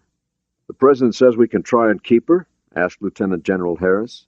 "Well, if we can get her to the place we want at the time we want," General Hilton said. "Right.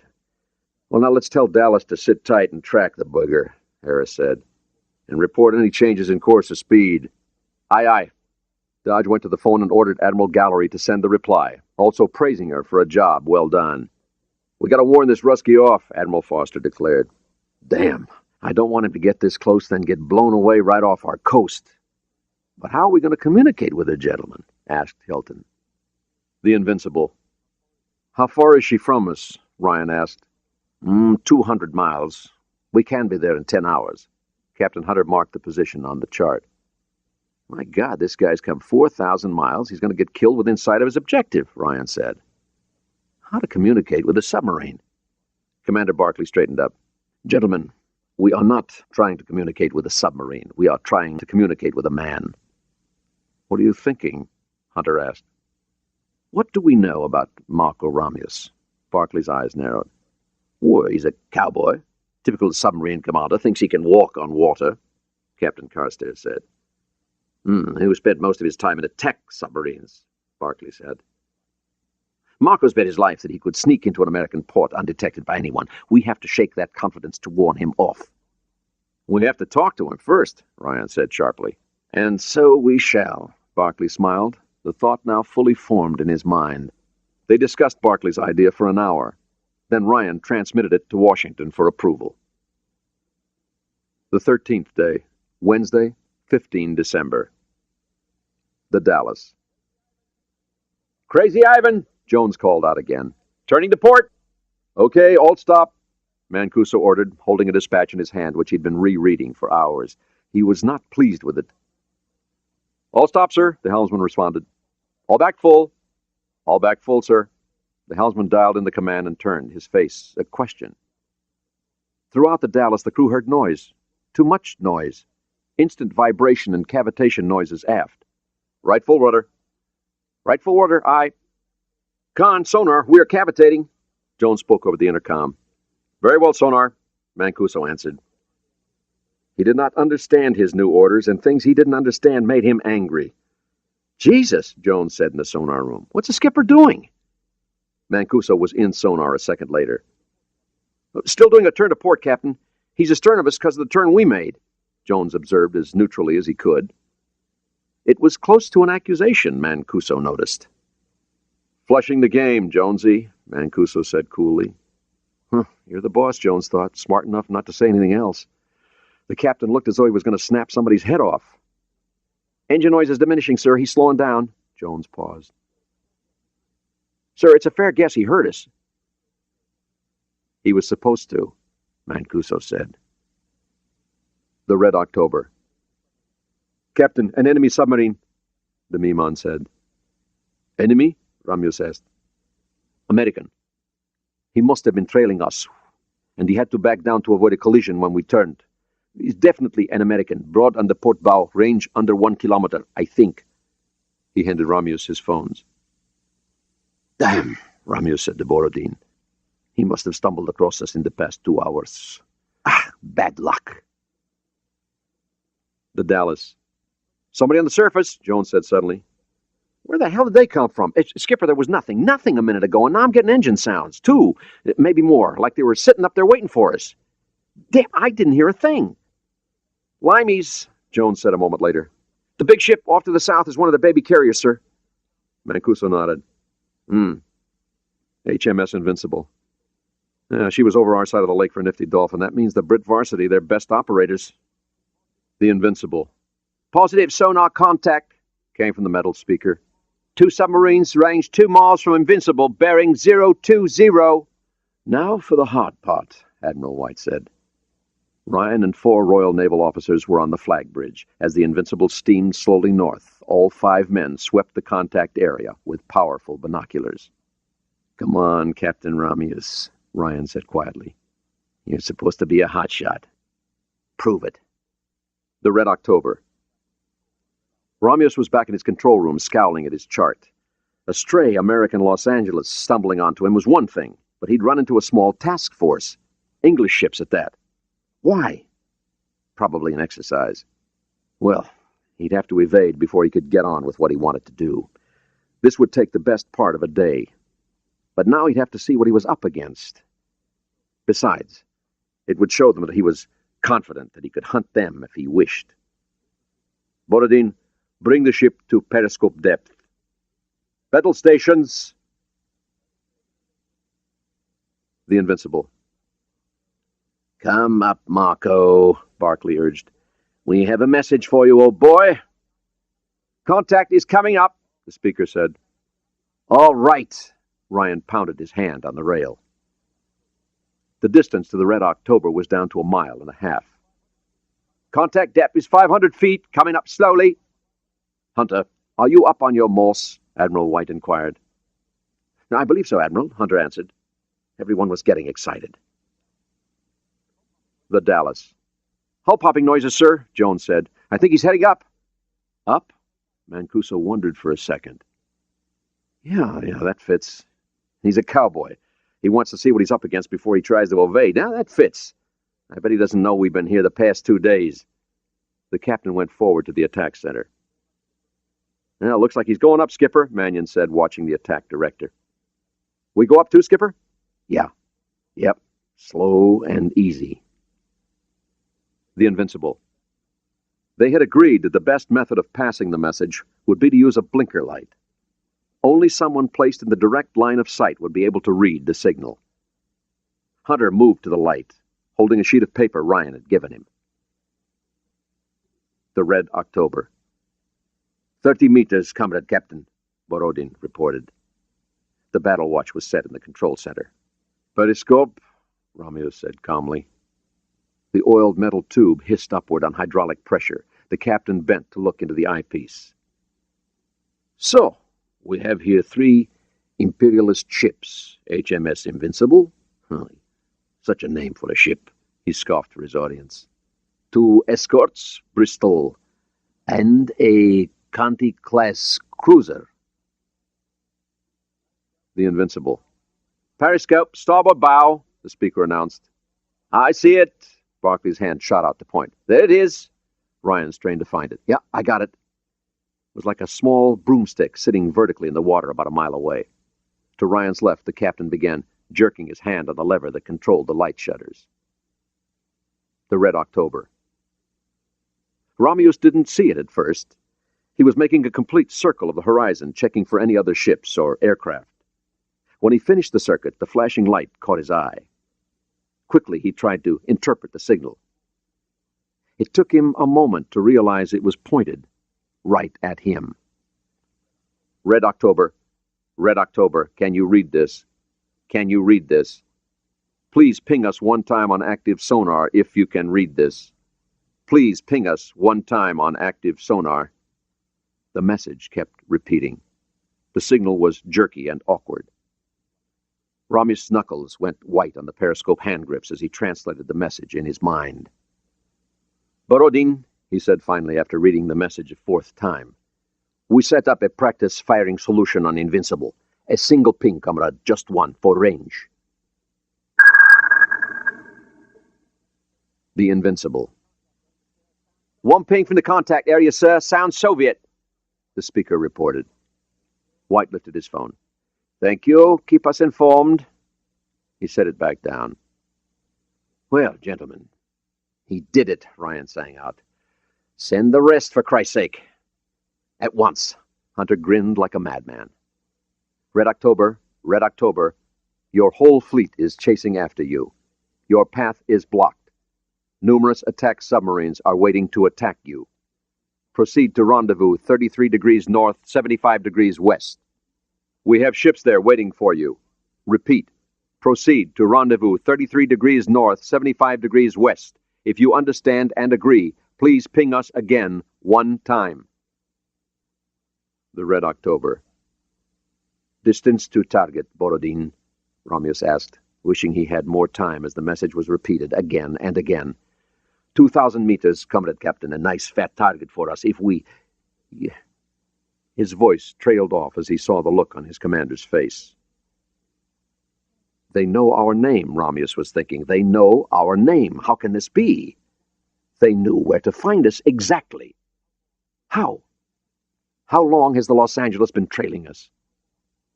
Decide. You must decide. Comrade, one more ping on the target. Just one. 33 degrees north, 75 degrees west. The USS Ethan Allen had been on station now for more than 30 hours. The small complement of officers and senior chiefs was working in an informal atmosphere. The quartermaster asked, "Commander, can I ask what the hell we're doing?" "Well, I wish I knew, Chief. Mostly we're waiting for something." "Yeah, but what, sir?" "Damned if I know." The Red October. Melikin and Kirill Surjoy, the assistant engineer, had the duty in the engine room. The engine room crewmen were the most rattled on the vessel. The supposed contamination was common knowledge. There are no long-lived secrets on a submarine. "Comrade Melikin," Surjoy called. "I'm showing pressure fluctuation on the main loop, number 6 gauge." A loud two-phase buzzer and a rotating red alarm light went off. "You men, get forward," Melikin ordered next. There was no hesitation. "No, you! Connect battery power to the Caterpillar motors, quickly!" The warrant officer, the last man out of the compartment, made certain that the hatches were dogged down tight before running to the control room. "What is the problem?" Romulus asked calmly. "Radiation alarm in the heat exchange room." Very well, very well. Go forward and shower with the rest of your watch, and get control of yourself." Romulus patted him on the arm. "You are a trained man. The crewmen look to you for leadership." Romulus lifted the phone. "What has happened, comrade?" The control room crew watched their captain listen to the answer. They could not help but admire his calm. Radiation alarms had sounded throughout the hull. Very well. We do not have too many hours of battery power left, comrade. We must go to snorkeling depth. Stand by to activate the diesel. Yes. He hung up. Comrades, you will listen to me. Ramius' voice was under total control. There has been a minor failure in the reactor control systems. The alarm you heard was not a major radiation leak, but rather a failure of the reactor rod control systems. We will, therefore, complete our cruise on diesel power. A minute later, everyone aboard felt the vibration as the October's massive diesel engine cranked on battery power. Throughout the hull, men waited for the rumble that would mean the engine had caught and could generate power to run the electric motors. It didn't catch. The 14th day, Thursday, 16 December. The Invincible. Ryan watched as the medics carried the stretcher into the sick bay. Another crewman appeared a minute later with a briefcase. He had this, sir. Thank you. White took the case. The Pentagon had sent 4 Russian-speaking career intelligence officers to board the Red October, but mechanical failure had sent their helicopter to the bottom. Now, let's get this case open, Admiral. I need to see what this plan is. They picked up a machinist's mate on the way to White's cabin. He proved to be an excellent locksmith. Dear God, Ryan breathed, reading the contents of the case. Well, you better see this. Well, White said a few minutes later. Yes, this is clever. 10 minutes later, Jack was speaking over the encrypted voice channel, hoping the scrambling device worked. Yes, I hear you fine, Mr. President. You know what happened to the helicopter? Yes, Jack, most unfortunate. I need you to pinch hit for us. I can't order you, but you know what the stakes are. Will you do it? Ryan closed his eyes. Affirmative. I appreciate it, Jack. Sure you do. Sir, I need your authorization to take some help with me, a few British officers. 1, the President said. Sir, I need more than that. 1. Understood, sir. We'll be moving in an hour. You know what's supposed to happen? Yes, sir. The survivor had the ops orders with him. I've already read them over. And good luck, Jack. Thank you, sir. Out. Ryan flipped off the satellite channel and turned to Admiral White. Volunteer once, just one time, and see what happens? Frightened? White did not appear amused. You're damn right I am. Can I borrow an officer, a guy who speaks Russian, if possible? You know what this may involve. 5 minutes later, they were back in White's cabin. Ryan weighed the ethics of accepting the man before telling him what was involved. I'm Jack Ryan. He extended his hand. Owen Williams. And so, what are we up to? The submarine's named Red October, and she's attempting to defect to the United States. Indeed. Oh, so that's what we've been mucking about for. Well, jolly decent of a CO. Just how certain are we of this? Ryan took several minutes to detail the intelligence information. We blinkered instructions to him. Seems to have played along, but we don't know for sure until we get aboard. Defectors have been known to change their minds. It happens a lot more often than you might imagine. You still want to come along? Oh, I miss a chance like this? Williams smiled. Ryan took another friend along, an FN 9mm automatic pistol with a spare clip and a shoulder holster that disappeared nicely under Ryan's jacket. The mission orders were shredded and burned before they left. 33 degrees north, 75 degrees west. The scamp rendezvoused with the Ethanal in a few minutes after midnight. The attack sub took up station 1,000 yards astern of the old missile boat, and both cruised in an easy circle as their sonar operators listened to the approach of a diesel-powered vessel, the USS Pigeon. 3 of the pieces were now in place. The plan was simple enough. They were going to get everyone off the Red October who might want to return to Russia, then pretend to blow up the ship with one of the powerful scuttling charges Russian ships are known to carry. The remaining crewmen would then take their boat northwest into Pamlico Sound to wait for the Soviet fleet to return home, sure that the Red October had been sunk, and with the crew to prove it. The Red October. Romeus looked through his periscope. The only ship in view was the USS Pigeon. He watched the blinker light, translating the message in his mind. So this was their plan. Comrades, officers and men of Red October, this is the captain speaking. Romeus's voice was subdued, the crewman noted. The incipient panic that had started a few hours earlier had driven them to the brittle edge of riot. Efforts to repair our engines have failed. Our batteries are nearly flat. We have no choice. We must abandon ship. It is no accident that an American ship is now close to us, offering what they call assistance. An imperialist spy has sabotaged our ship. They are waiting for us, comrades, waiting and hoping to get their dirty hands on our ship. They will not. The crew will be taken off. The senior officers and I will remain behind to set off the scuttling charges. The Mystic. The DSRV Mystic was nothing more than 3 metal spheres welded together with a directional propeller on the back, which worked them carefully into place. A petty officer made certain that the mating skirt was securely fastened. The water in the skirt between Mystic and Red October was explosively vented into a low-pressured chamber on the DSRV. This established a firm seal between the two vessels, and the residual water was pumped out. Your ball now, I guess. The lieutenant motioned Ryan to the hatch in the floor of the middle segment. I guess.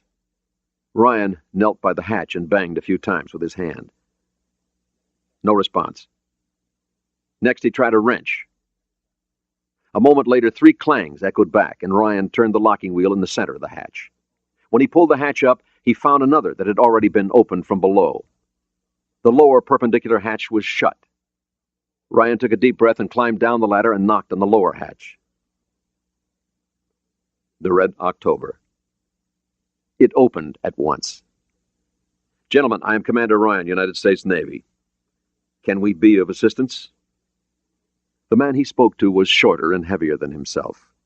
He wore 3 stars on his shoulder boards, an extensive set of ribbons on his breast, and a broad gold stripe on his sleeve. So this was Marco Romeus. Do you speak Russian? No, sir, I do not. What is the nature of your emergency, sir? We have a major leak in our reactor system. The ship is contaminated aft of the control room. We must evacuate.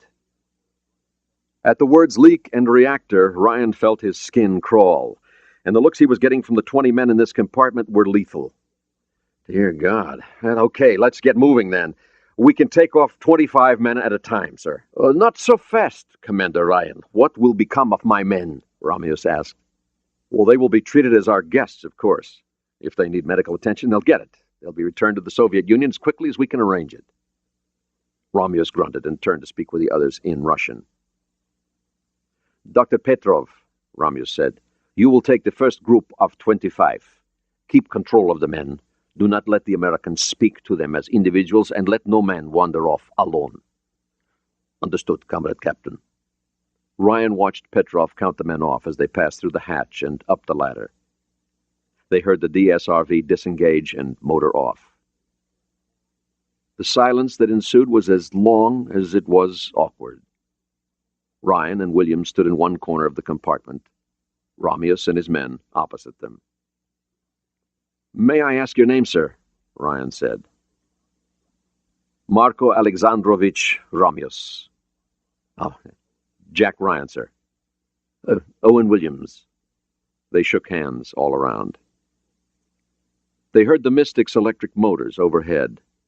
A moment later came the metallic clang of the mating collar gripping the escape trunk. It had taken 40 minutes, but it had seemed like a week. God, what if the reactor really was bad, Ryan thought. When the third set of crewmen left under the control of Lieutenant Sviadov, the cook at the end of the line silently broke away. The Pigeon. On the Pigeon, the Soviet crewmen were taken to the crew's mess. The American sailors were observing their Russian counterparts closely, but no words passed. The Russians found the table set with a meal of coffee, bacon, eggs, and toast. Petrov was happy for that. It was no problem keeping control of the men when they ate like wolves. With a junior officer acting as interpreter, they asked for, and they got, plenty of additional bacon. The cooks had orders to stuff the Russians with all the food they could eat. The Red October. Last group, Ryan murmured to himself. The Mystic mated again. The last round trip had taken an hour. Ramius ordered Ivanov to take the next group. Ramius took the young officer's hand. If something happens, tell them in Moscow that we have done our duty. Yes, I will do that, Comrade Captain. Ivanov nearly choked on the answer. Ryan watched the sailors leave. 1 minute later, the mini-sub lifted free. Commander Ryan, Ramius said, drawing himself to attention, my officers and I request political asylum in the United States, and we bring you this small present. Ramius gestured toward the steel bulkheads. Ryan had already framed his reply. Captain, on behalf of the President of the United States, it's my honor to grant your request. Welcome to freedom, gentlemen. No one knew that the intercom system in the compartment had been switched on. The indicator light had been unplugged hours before. 2 compartments forward, the cook listened. The Ethan Allen. The Mystic's 4th return was the signal for the Ethan Allen to act. Her captain was already assembling his men in the torpedo room, ready to evacuate. One of the officers was trailing a black wire that led to each one of the bombs aboard. This he connected to a timing device. All ready, Captain? The Red October. Ryan was trying to relax and failing at it. Aft, the engine room crew had begun powering up the reactor. Ramius was speaking over the intercom phone with his chief engineer. Ryan's head went up. It was as though he felt the sound before hearing it. What was that? He said automatically, knowing already what it was. I heard a shot. No, several shots. Ramius looked amused as he came a few steps forward. I think you hear the sounds of the Caterpillar engines, and I think the first time on a submarine is always difficult. Ryan stood up. That may be, Captain, but I know a shot when I hear it. He unbuttoned his jacket and he pulled out the pistol. Where are Williams and Kamarov? Ramius shrugged. This is a big ship. We will go forward. I will show you my submarine has no ghosts. Ryan went with him to the missile room door, which was locked in place with a central wheel. He turned the wheel and pulled the door open slowly. The missile compartment was a good 200 feet long, lit only by 6 or 8 small glow lights. Hadn't it been brightly lit before? At the far end was a splash of bright light, and the far hatch had 2 shapes sprawled on the gratings next to it. Neither moved. The light Ryan saw them by was flickering next to a missile tube. Ghosts, Captain, he whispered. Ryan stepped out of his shoes and entered the compartment. He pulled the hatch shut behind him and moved to his right. A light seemed to be coming from the furthest missile tube on the starboard side of the upper missile deck. Ryan stopped to listen. Something was happening there. He could hear a low, rustling sound, and the light was moving as though it came from a handheld work lamp. The sound was traveling down the smooth sides of the interior hull plating. He'd have to get past 13 missile tubes to get to the source of that light, cross over 200 feet of open deck. He moved around the first one, pistol in his right hand at waist level, his left tracing the cold metal of the tube. He got between the first and second tubes, looked to port to make sure nobody was there, and got ready to move forward. 12 to go. A hand came down on his shoulder. Ryan jumped and whirled around. Ramius. He had something to say, but Ryan put his fingertips on the man's lips and shook his head. Ryan gestured his intention to go around the outboard side of each missile. Ramius indicated that he would go around the inboard sides. Ryan nodded. Ryan edged around the next tube, his fingers flexing nervously on the pistol grip, wanting to wipe the sweat from his eyes. It took 5 minutes to get halfway down the compartment, between the 6th and 7th tubes. The noise from the forward end of the compartment was much more pronounced now. The light was definitely moving. Not by much, but the shadow of the number 1 tube was jittering ever so slightly. What was he doing? Working on a missile? For the first time, Romeus noticed that Ryan's shoes were off, and thinking that was a good idea, he lifted his left foot to take off a shoe. It fell on the loose piece of grating with a clatter. Ryan was caught in the open. He froze. The light at the far end shifted, then went dead still. He saw part of a face and a flash. The bullet hit the after bulkhead with a clang. He drew back for cover. He saw the face, and this time he fired first, knowing he'd miss. At the same moment, he pushed Romeus left. The captain raced to the other side and crouched behind a missile tube. "We have you," Ryan said. "You have nothing." It was a young voice, young and very scared. What was Ryan dealing with? A sailor who stayed behind? One of Romeus's own officers who'd had second thoughts? A KGB agent? The light moved. Whatever he was doing, he was trying to get back to it. Ryan took a deep breath and leaped around the next tube. The guy was waiting for this. Ryan dove to the deck and the bullet missed him.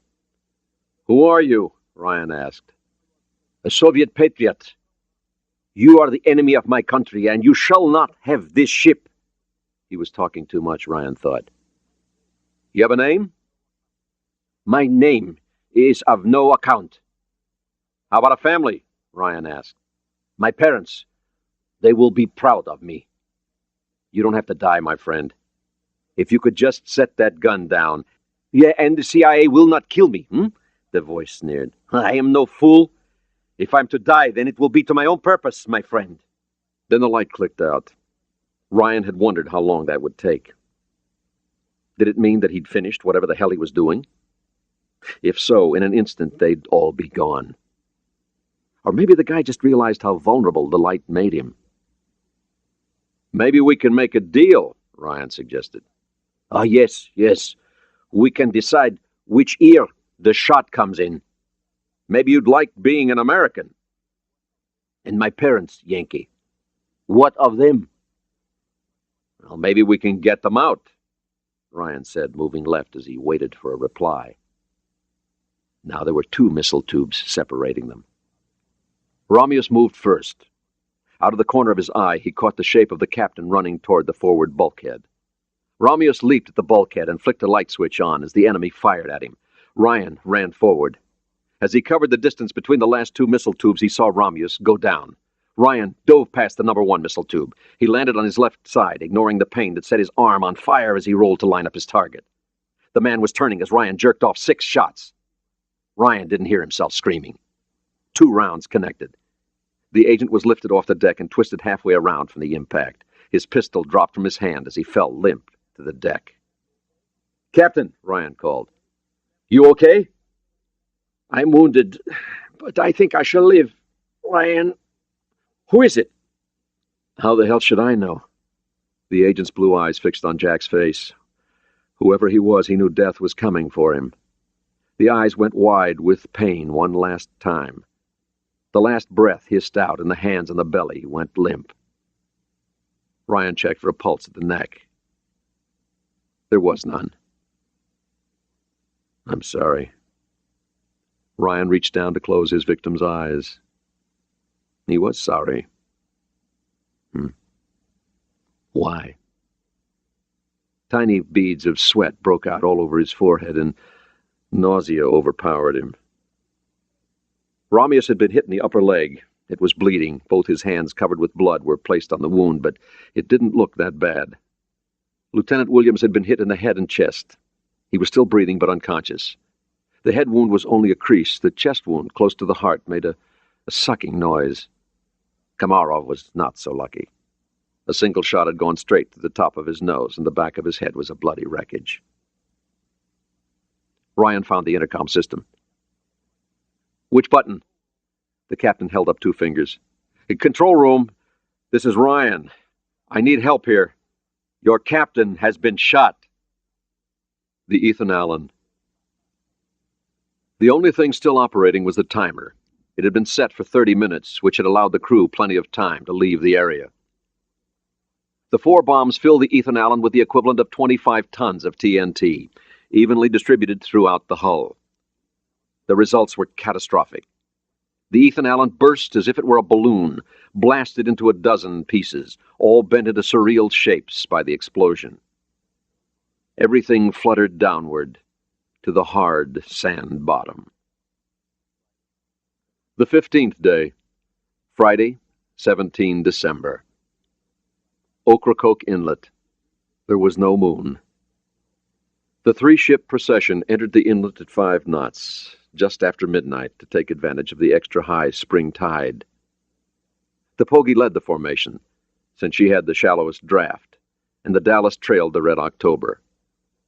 When they entered the sheltered waters, a Zodiac-type rubber boat zoomed toward them. "Ahoy, Red October!" a voice called in the darkness. "May I answer, Captain Borodin?" Ryan asked, getting a nod. "This is Ryan. We have 2 casualties aboard. One's in bad shape. We need a doctor and a surgical team right away. Do you understand?" "Right. We'll have a doc flown down right away, October. Dallas and Pogey both have medical corpsmen aboard. You want 'em?" "Damn straight," Ryan replied at once. The Zodiac sped forward, reversed course, and disappeared in the darkness. The Dallas. A half-mile aft, Mancuso was using his portable radio to listen to the Zodiac. "Do you read? This is Mancuso. When our friend stops, I want you to transfer 10 men to her. They report 2 casualties who need medical attention, and make damn sure they're men who don't talk. Acknowledged. Out." Mancuso watched the raft speed off to the Pogey. "You want to come along, Pat?" "You bet your ass. Yeah, but sir." "You planning to go?" Mannion asked. Mancuso was judicious. "I think Chambers is up to handling Dallas for a day or so, don't you?" Pamlico Sound. The Zodiac approached the Red October slowly, almost wallowing with their cargo of men. "Ahoy, Red October!" This time Borodin answered. He had an accent, but his English was understandable. "Identify!" "This is Bart Mancuso, commanding officer of the USS Dallas. I have our ship's medical representative aboard and some other men. Request permission to come aboard, sir." Ryan saw Borodin grimace. For the first time, he really had to face up to what was happening. "Permission is... Yes. Borodin nodded. "The captain and a British officer, both shot." "Shot?" Mancuso was surprised. "Worry about that later," Ryan said sharply. "Let's get your doc working on them, okay?" "Sure. Hey, who are you, by the way?" "He is a spy," Borodin said with palpable irony. "Jack Ryan." "And you, sir?" "Captain, 2nd rank, Vasily Borodin. I am the 1st officer, yes. Come over into the station, Commander. Please excuse me, we are all of us, very tired." "You're not the only ones," Mancuso said. "Captain, I want you to know we had a bastard of a time tracking you. You are to be complimented for your professional skill." The compliment did not elicit the anticipated response from Borodin. "You were able to track us." "How?" "I brought him along. You can meet him." "And what are we to do?" "Orders from shore to wait for the dock to arrive and dive. And then we sit tight. Maybe a day, maybe 2. I think we could all use some rest, huh? After that, we get you to a nice, safe place, and I will personally buy you the best damned Italian dinner you ever had." Mancuso grinned. "You get Italian food in Russia?" "No. And if you are accustomed to good food, you might find Krasny Oktober not your liking." "Well, maybe I can fix that. How many men aboard?" 12. 10 Soviet, the Englishman, and the spy." Borodin glanced with a thin smile. "Okay." Mancuso reached into his coat and came out with the radio. "This is Mancuso." "We're here, Skipper," Chambers replied. "Get some food together for our friends. 6 meals for 25 men. Send a cook over with it. Wally, I want to show these men some good chow. You got it?" "Aye, aye, Skipper." "Out." "Skipper, How long are we going to be here? Jones asked, settling into the October's sonar room. Oh, a day or two. Why? Well, sir, this boat looks kind of thin on creature comfort, you know? How about I grab a TV and a tape machine? Give him something to look at, sort of give him a quick look at the USA. Mancuso laughed. Okay, take one from the wardroom. Right, Skipper. Gradually, the officers were beginning to engage in conversation. Two Russians were trying to talk to Mannion and were looking at his hair. They had never met a black man before. Captain Borodin, I have orders to take something out of the control room that comes from this boat. Mancuso pointed. Can I take the depth gauge? I can have one of my men rig a substitute. The gauge he saw had a number. Oh, for what reason?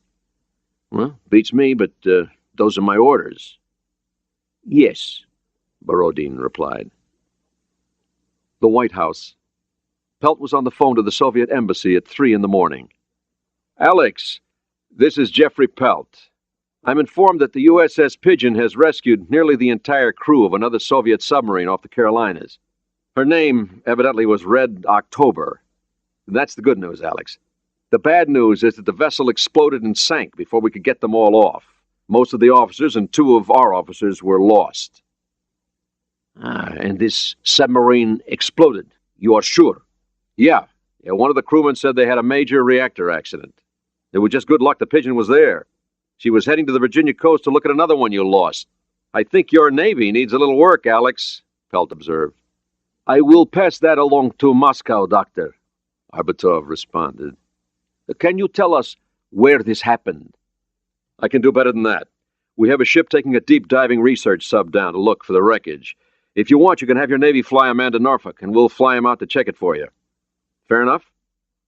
Indeed it is, Dr. Pelt. I must cable Moscow for instructions. I will be back to you. You are at your office? Correct. Bye, Alex. The Red October. Ryan woke up after 6 hours to the music of E.T. He arrived in the wardroom just in time to see the credits scrolling up the 13-inch TV set sitting on the end of the wardroom table. Most of the Russian officers and 3 Americans had been watching it. The Russians were all dabbing their eyes. Jack got a cup of coffee and sat at the end of the table. You liked it? It was magnificent, Borodin proclaimed. I'll have to write Jonesy another commendation letter. It was really a good idea, Mancuso said. The doctor came in. How's Williams? Ryan asked. He'll make it. Noise filled his cup. And Captain Ramius? Borodin asked. No problem. He's still sleeping. Moscow. So, Comrade Admiral, you report success to us, Narmonov asked. Yes, Comrade General Secretary, Gorshkov nodded, surveying the conference table in the underground command center. Admiral Strolbo's fleet intelligence officer, Captain Kaganovich, was permitted by the Americans to view the wreckage from aboard one of their deep submergence research vessels. The craft recovered a fragment of wreckage, a depth gauge dial. These objects are numbered, and the number was immediately relayed to Moscow. It was positively from Red October. Red October is dead. Our mission is accomplished. The 16th day, Saturday, 17 December. The Red October. The doctor allowed Ramius to walk the 15 feet from sickbay to the wardroom under supervision. Borodin and Mancuso assisted him into his seat at the head of the table. Ramius attacked his breakfast. After 2 days without a normal meal and all the blood loss from his leg wound, his body was screaming for food. Tell me, Ryan, Borodin was lighting a cigarette, what is it in America that we will find most amazing? Jack motioned to the captain's plate. Food stores. Food stores, Mancuso asked. Yes, supposedly the first thing that surprises people. People from your part of the world is going through a supermarket. Ah, well, tell me about them. Well, it's a building about the size of a football field. Well, maybe a little smaller than that. Well, you go in the front door and you get a shopping cart.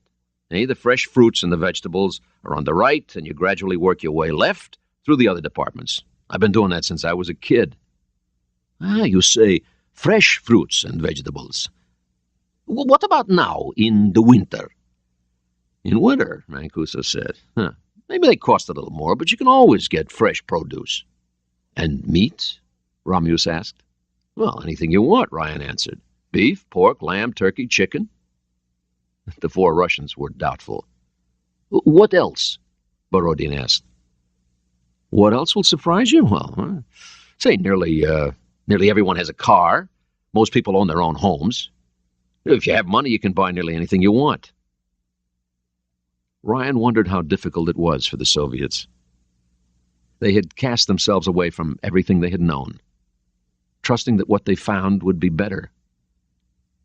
It was people like these who had built the American dream, and people like these who were needed to maintain it.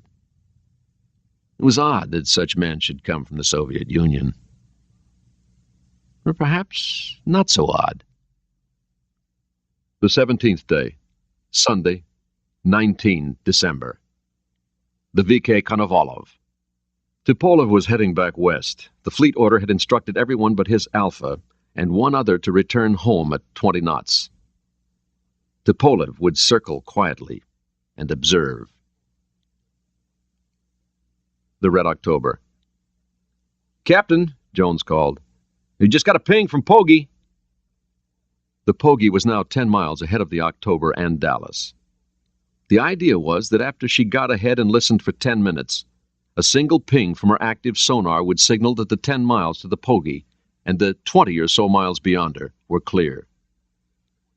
Jones was experimenting with the Russian sonar. The active gear he'd found was not too bad. The passive systems he didn't want to think about. The VK Konovalov.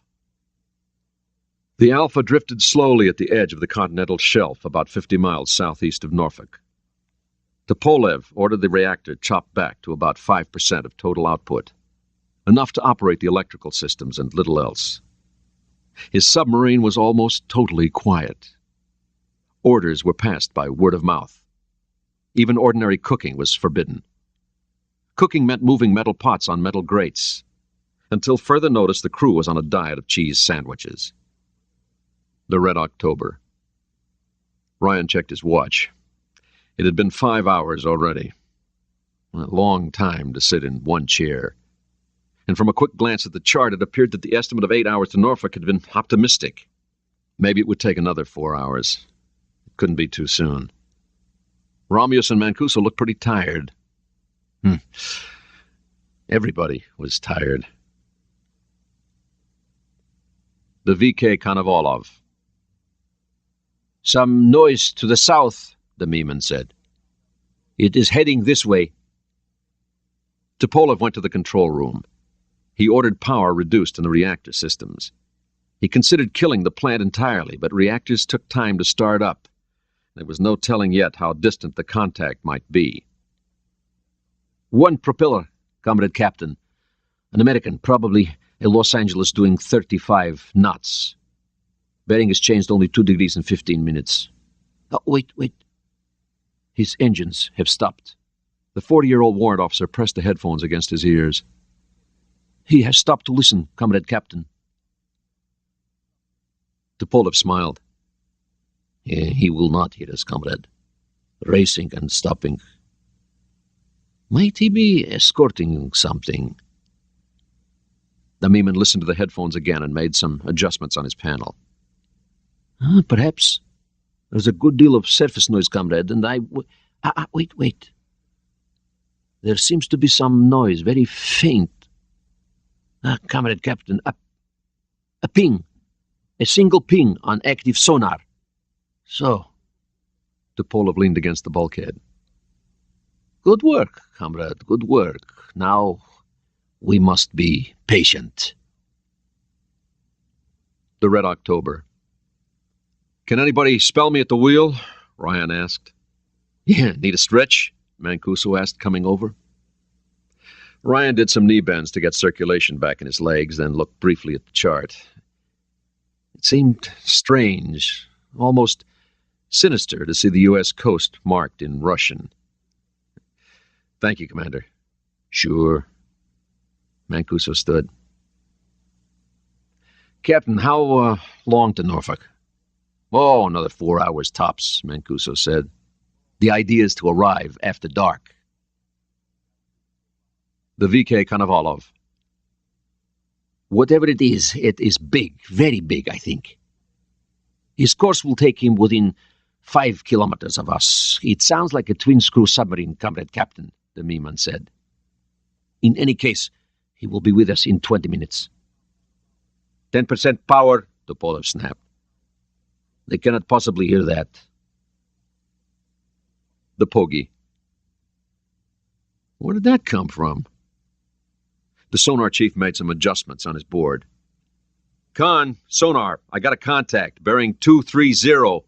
I think maybe we got us an alpha here. Oh, great. Signal Dallas right now. The chief tried, but the Dallas, running at 32 knots, missed the 5 rapid pings. Max power, Chief. Hit Dallas with everything. Aye, aye. The chief flipped his power controls to full. It took several seconds until the system was ready to send a 100-kilowatt blast of energy. The Dallas. Wow, Chief Laval exclaimed. Con, sonar. Danger signal from Pogie. All stop, Chambers ordered. Quiet ship. All stop. Lieutenant Goodman relayed the orders a second later. When speed gets to 4 knots, go to 1/3 speed, Chambers told the officer of the deck as he went aft to the sonar room. Frenchie, I need data in a hurry. It's still going too fast, sir, Laval said. The Pogie. Okay, sir. Dallas has killed power. Wood chewed on his lower lip. All right, now let's find the bastard. The sonar dome in the Pogie's bow blasted sound energy into the water. 15 seconds later, the first return signal appeared on Chief Palmer's screen. Con, sonar, we have a positive contact, bearing 234, range 6,000 yards. Classify probable alpha class, Palmer said. Sonar, secure pinging, Wood said. Wood now had his target's position. Further pinging would only give it a better idea of his own. The boomer's still moving, sir, Chief Palmer reported. Skipper, Reynolds looked up from the paper tracks. Her course takes her between us and the target. Terrific. All ahead 1/3, left 20 degrees rudder. Wood moved to the sonar room while his orders were carried out. Chief, power up and stand by to ping the boomer hard. Aye, aye, sir. Palmer worked his controls. Ready, sir. Hit it. Palmer punched the impulse control. The Red October. Skipper, Jones yelled. Danger signal. Mancuso jumped to the annunciator without waiting for Romeus to react. He twisted the dial to all stop. When this was done, he looked at Romeus. Sorry, sir. All right. Romeus scowled at the chart. Engine noises were diminishing. Mancuso took a few steps aft. Jonesy, find what's out there. Aye, Skipper, but it won't be easy on this gear. He already had the sensor arrays working in the direction of the 2 escorting attack subs. Jones adjusted the fit of his headphones and started working on the amplifier controls. The Soviet systems had to be manipulated electromechanically, unlike the computer-controlled ones he was used to. Slowly and carefully, he altered the directional receptor gangs in the sonar dome forward, his right hand twirling a cigarette pack, his eyes shut tight. He didn't notice Bugayev sitting next to him, listening to the same input. The VK Konovalov. Tupolev winced. He had acted too soon. Now he had all 3 of them hovering nearby, almost still. The 4 submarines were moving only fast enough for depth control. The Russian Alpha was pointed southeast, and all 4 were arrayed in a roughly trapezoidal fashion. The Pogie and the Dallas were to the north of the Konovalov. The Red October was to the southeast of her. The Red October. Somebody just pinged her, Jones said quietly. Bearing is roughly northwest, but she isn't making enough noise for us to read her. Sir, if I had to make a bet, I'd say she was pretty close. Smart money is she's between us and our guys and a little west. I know it's shaky, sir, but it's the best we got. Range 10 kilometers, perhaps less, Bugayev commented. Mancuso nodded and returned to control. Well, I know for sure it's not one of ours. Norfolk said this area was cleared. That leaves one possibility. There's a hostile submarine out there. We drift? We drift, Romeus echoed, lifting the phone. He spoke a few orders. The Dallas. Let's move back south. I don't like the idea of having that Alpha closer to our friend than we are, Chambers said finally. The problem was that neither boat had authority to shoot. Both attack submarines were operating under the normal rules of engagement. They could fire in self-defense only and defend the Red October only by bluff and guile. The question was whether the Alpha knew what the Red October was. The Red October. They had been creeping along for a half hour now. Ryan was chain-smoking at his station, and his palms were sweating as he struggled to maintain his composure. He knew that there was a Soviet submarine out there, and he knew what her orders were. If her captain realized who they were, then what? The two captains, he thought, were amazingly cool. Can your submarines protect us? Ramius asked. What, shoot at a Russian sub? Mancuso shook his head. What? Ryan was stunned. Well, you want to start a war? Mancuso smiled as though he found this situation amusing. You see, that's what happens when warships from two countries start exchanging shots. Now we have to smart our way out of this. Yes, be calm, Ryan. This is our usual game. The Hunter submarine tries to find us, and we try not to be found. I think we can move east slowly without being detected. We'll use the Caterpillar. We'll move at 6 knots. Do you agree, Captain? Mancuso nodded. Hey, she's your boat, sir. The Red October was moving northeast at 6 knots now. The Konovalov was coming southeast at 3. The Pogi was heading south at 2, and the Dallas south at 15. All 4 submarines were now within a 6-mile diameter circle, all converging on about the same point. The VK Konovalov. Comrade Captain, I have a contact, but I do not know what it is, the Mieman said over the phone. Tupolev came back, munching on a sandwich. The Mieman handed the captain a spare set of phones. It may take a few minutes, comrade. It comes and goes. Tupolev sat down and listened patiently. It took 5 minutes for the signal to come back.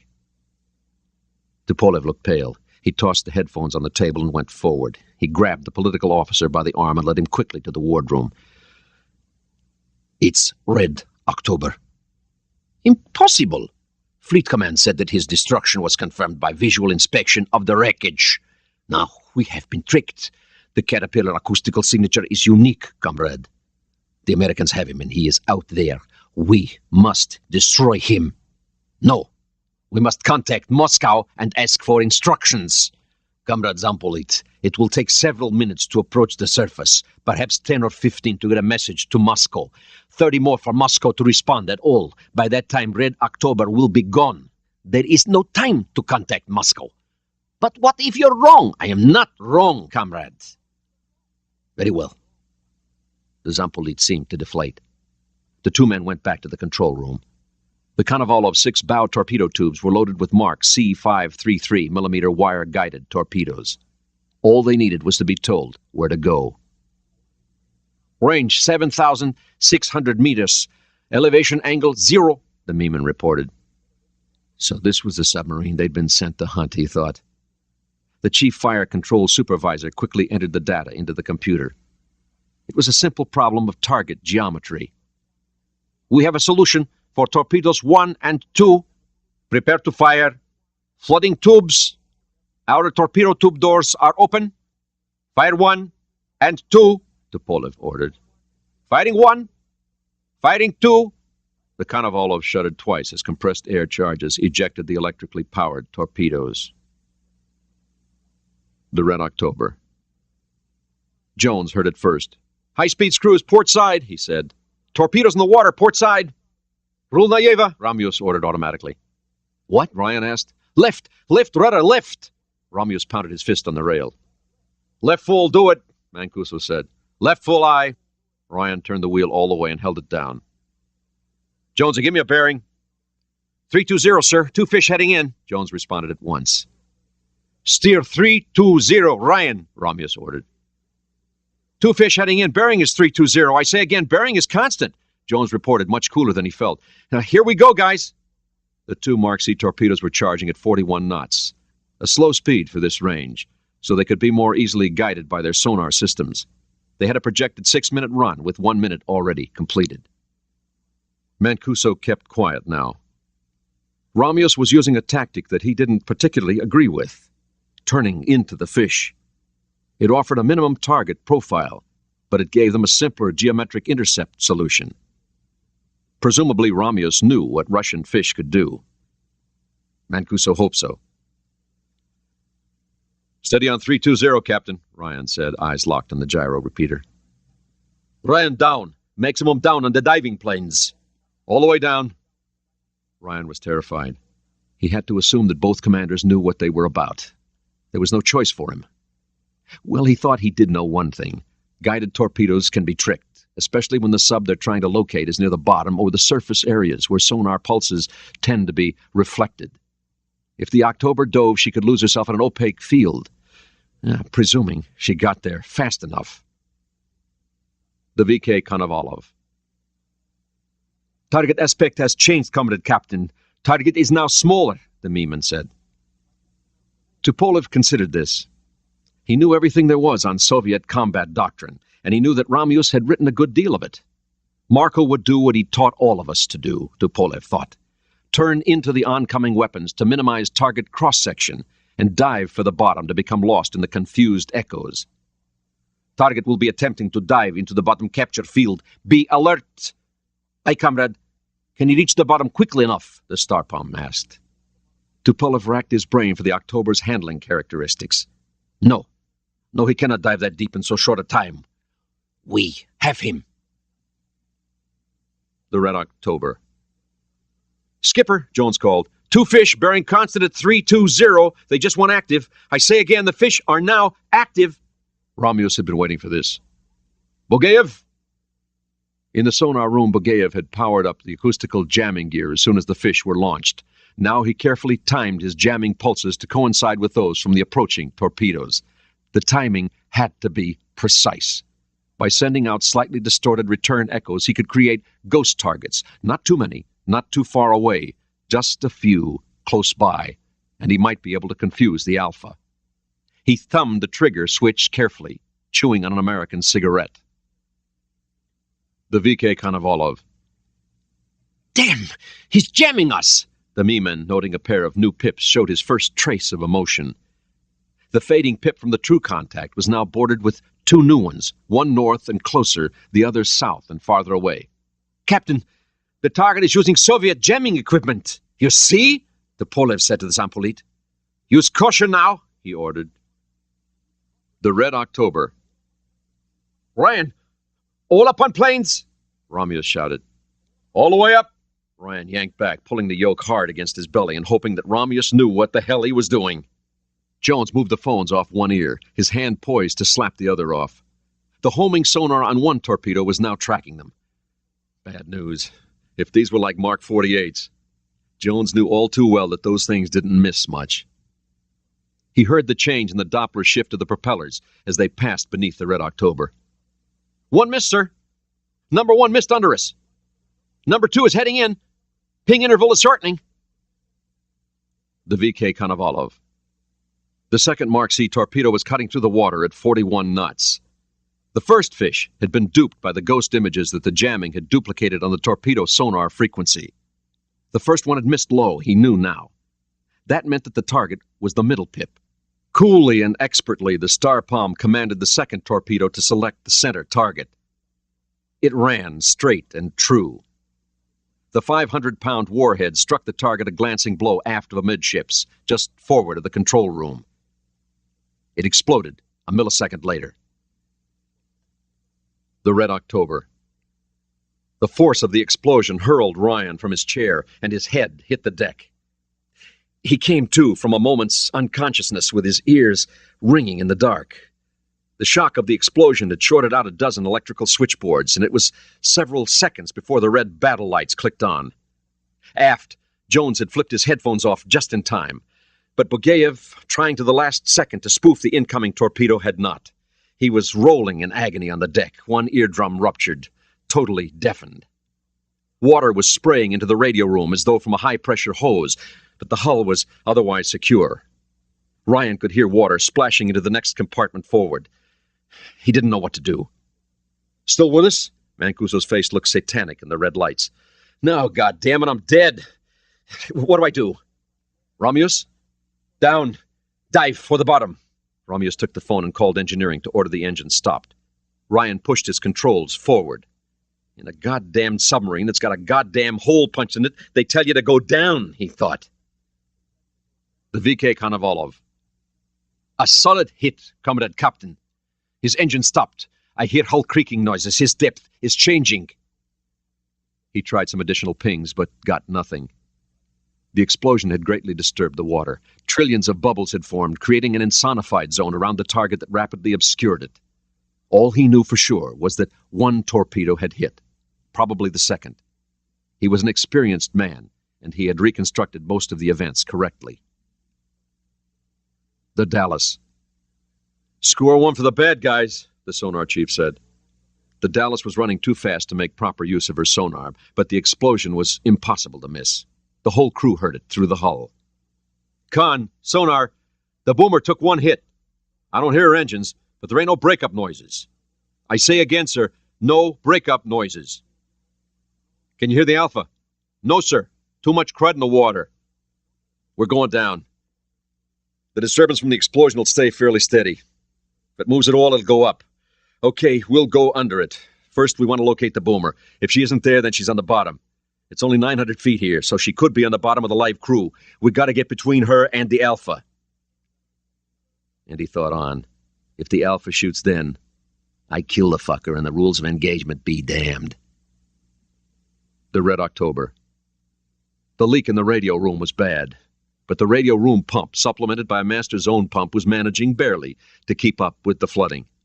The radios were already destroyed, but no one was planning to send any messages.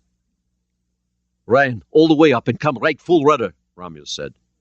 Mancuso thought that they might just survive after all. In that case, he'd have to give this boat's plans a closer look. The VK Konovalov. "Did we kill him?" the Zampolite asked. "Probably," Tupolev answered, wondering if he had or not. "We must close to be certain." "Ahead slow! Ahead slow! Left 10 degrees rudder," Tupolev ordered. "We'll come around the dead zone to the north to see if he's still alive."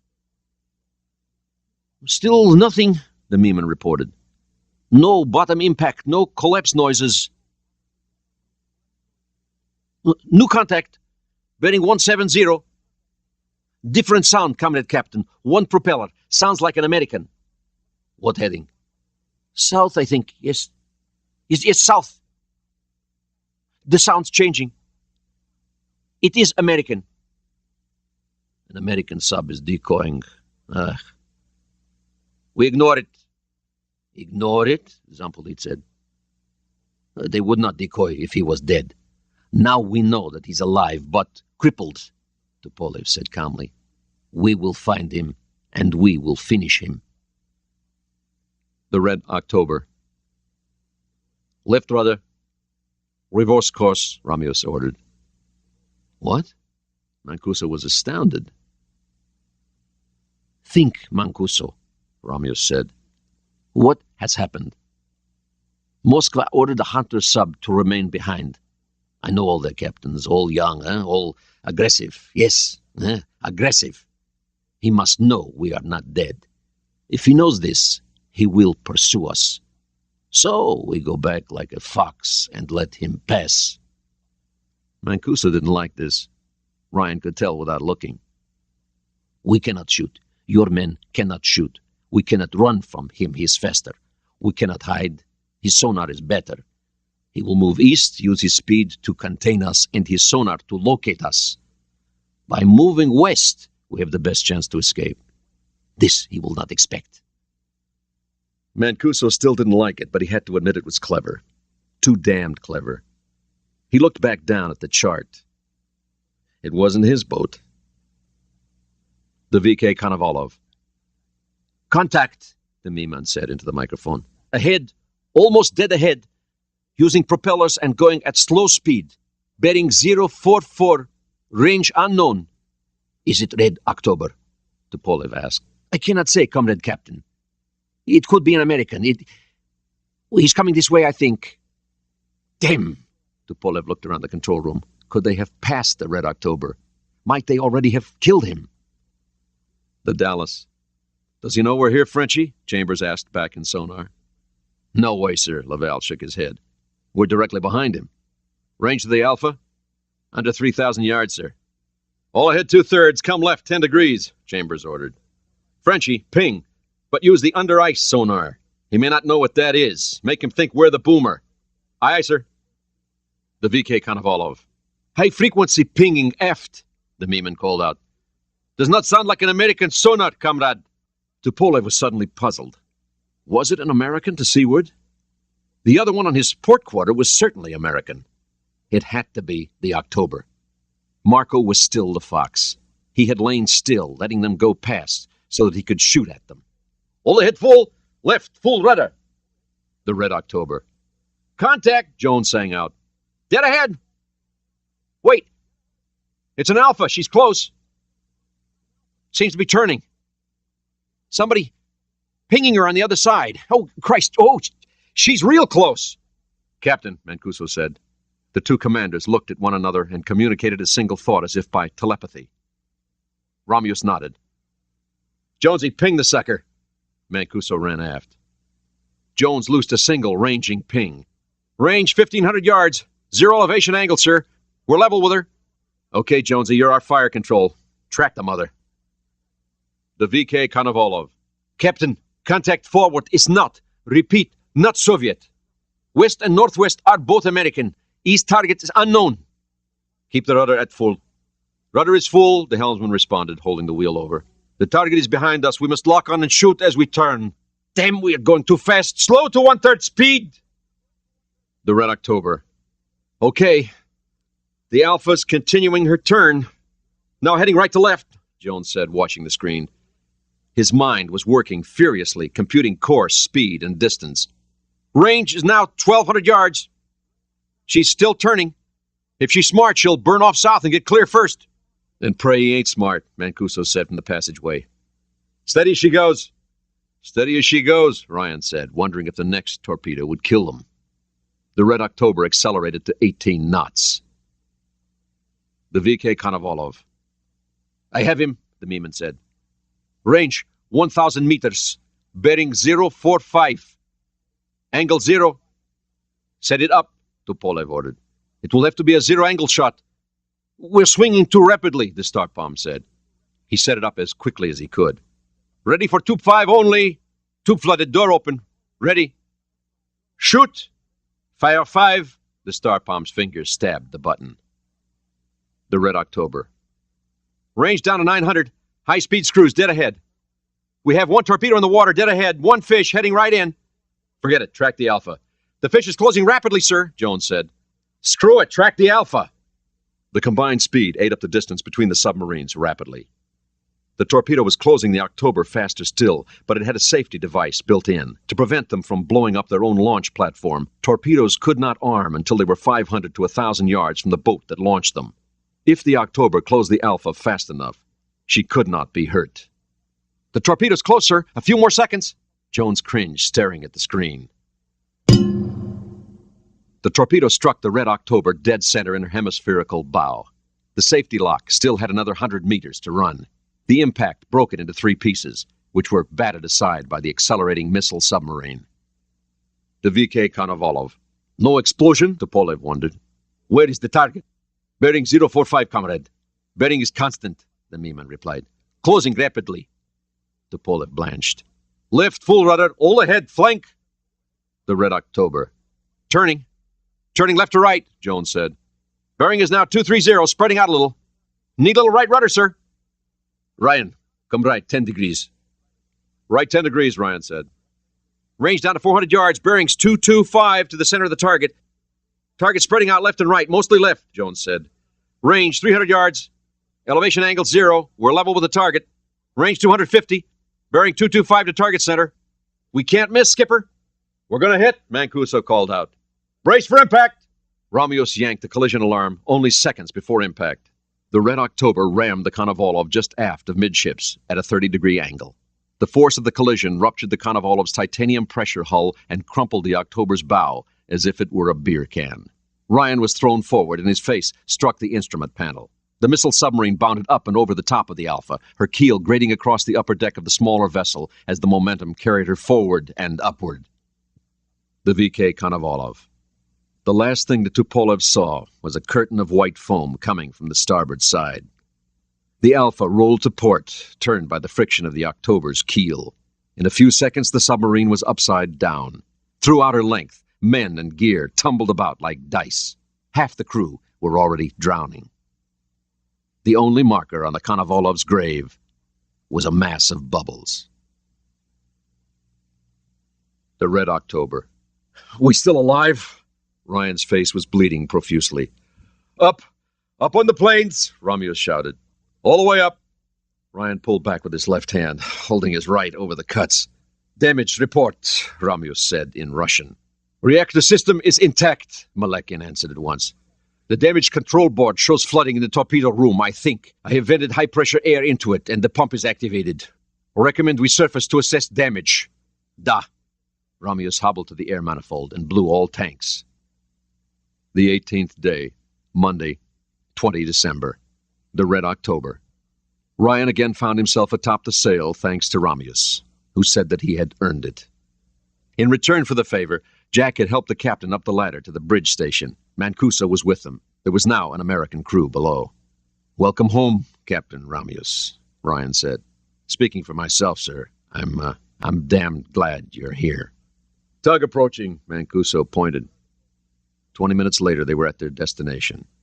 A huge concrete box, over 800 feet long, covered with a steel roof so that spy satellites could not see if they were occupied or not.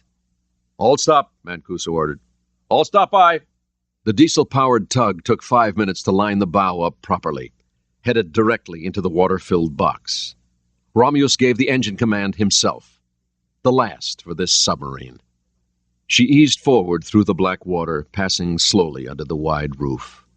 Mancuso ordered his men topside to handle the lines, tossed them by the handful of sailors on the rim of the dock, and the submarine came to a halt exactly in its center. Already the gate they had passed through was closing, and a canvas cover was being drawn across it. Only when the cover was securely in place were the overhead lights switched on. Suddenly, a group of 30 or so officers began screaming like fans at a ball game. The only thing left out was the band. "Finished with the engines," Romulus said in Russian to the crew in the maneuvering room, and then switched to English with a trace of sadness in his voice. "So, we are here." CIA headquarters. It was 4 a.m. when Ryan finally entered Greer's office. The Admiral was there, along with Moore and Ritter. The Admiral handed him something to drink. All 3 senior executives took his hand. "Sit down, boy," Moore said. "Damn well done," Greer smiled. "Thank you." Ryan took a long pull on the drink. The sudden slug of whiskey made his eyes water, but he was able to refrain from coughing. "Looks like that uniform got some hard use," Ritter observed. "So did the rest of me." Jack reached inside the jacket and pulled out the automatic pistol. "This got some use, too." Greer took out a tape recorder and a yellow pad full of questions. Norfolk Naval Shipyard. The Red October sat alone with the dry dock draining around her, guarded by 20 armed Marines. Already a select group of engineers and technicians was inspecting her. The first items taken off were her cipher books and machines. They would be in National Security Agency headquarters at Fort Meade before noon. Romulus, his officers, and their personal gear were taken to a CIA safe house in the rolling hills south of Charlottesville, Virginia. They went immediately to bed, except for 2 men, who stayed awake watching cable television, already amazed at what they saw of life in the United States. Dulles International Airport. Ryan missed the dawn. He boarded a TWA 747 that left Dulles on time at 7:05 a.m. The sky was overcast, and when the aircraft burst through the cloud layer into sunlight, Ryan did something he had never done before. For the first time in his life, Jack Ryan fell asleep on an airplane.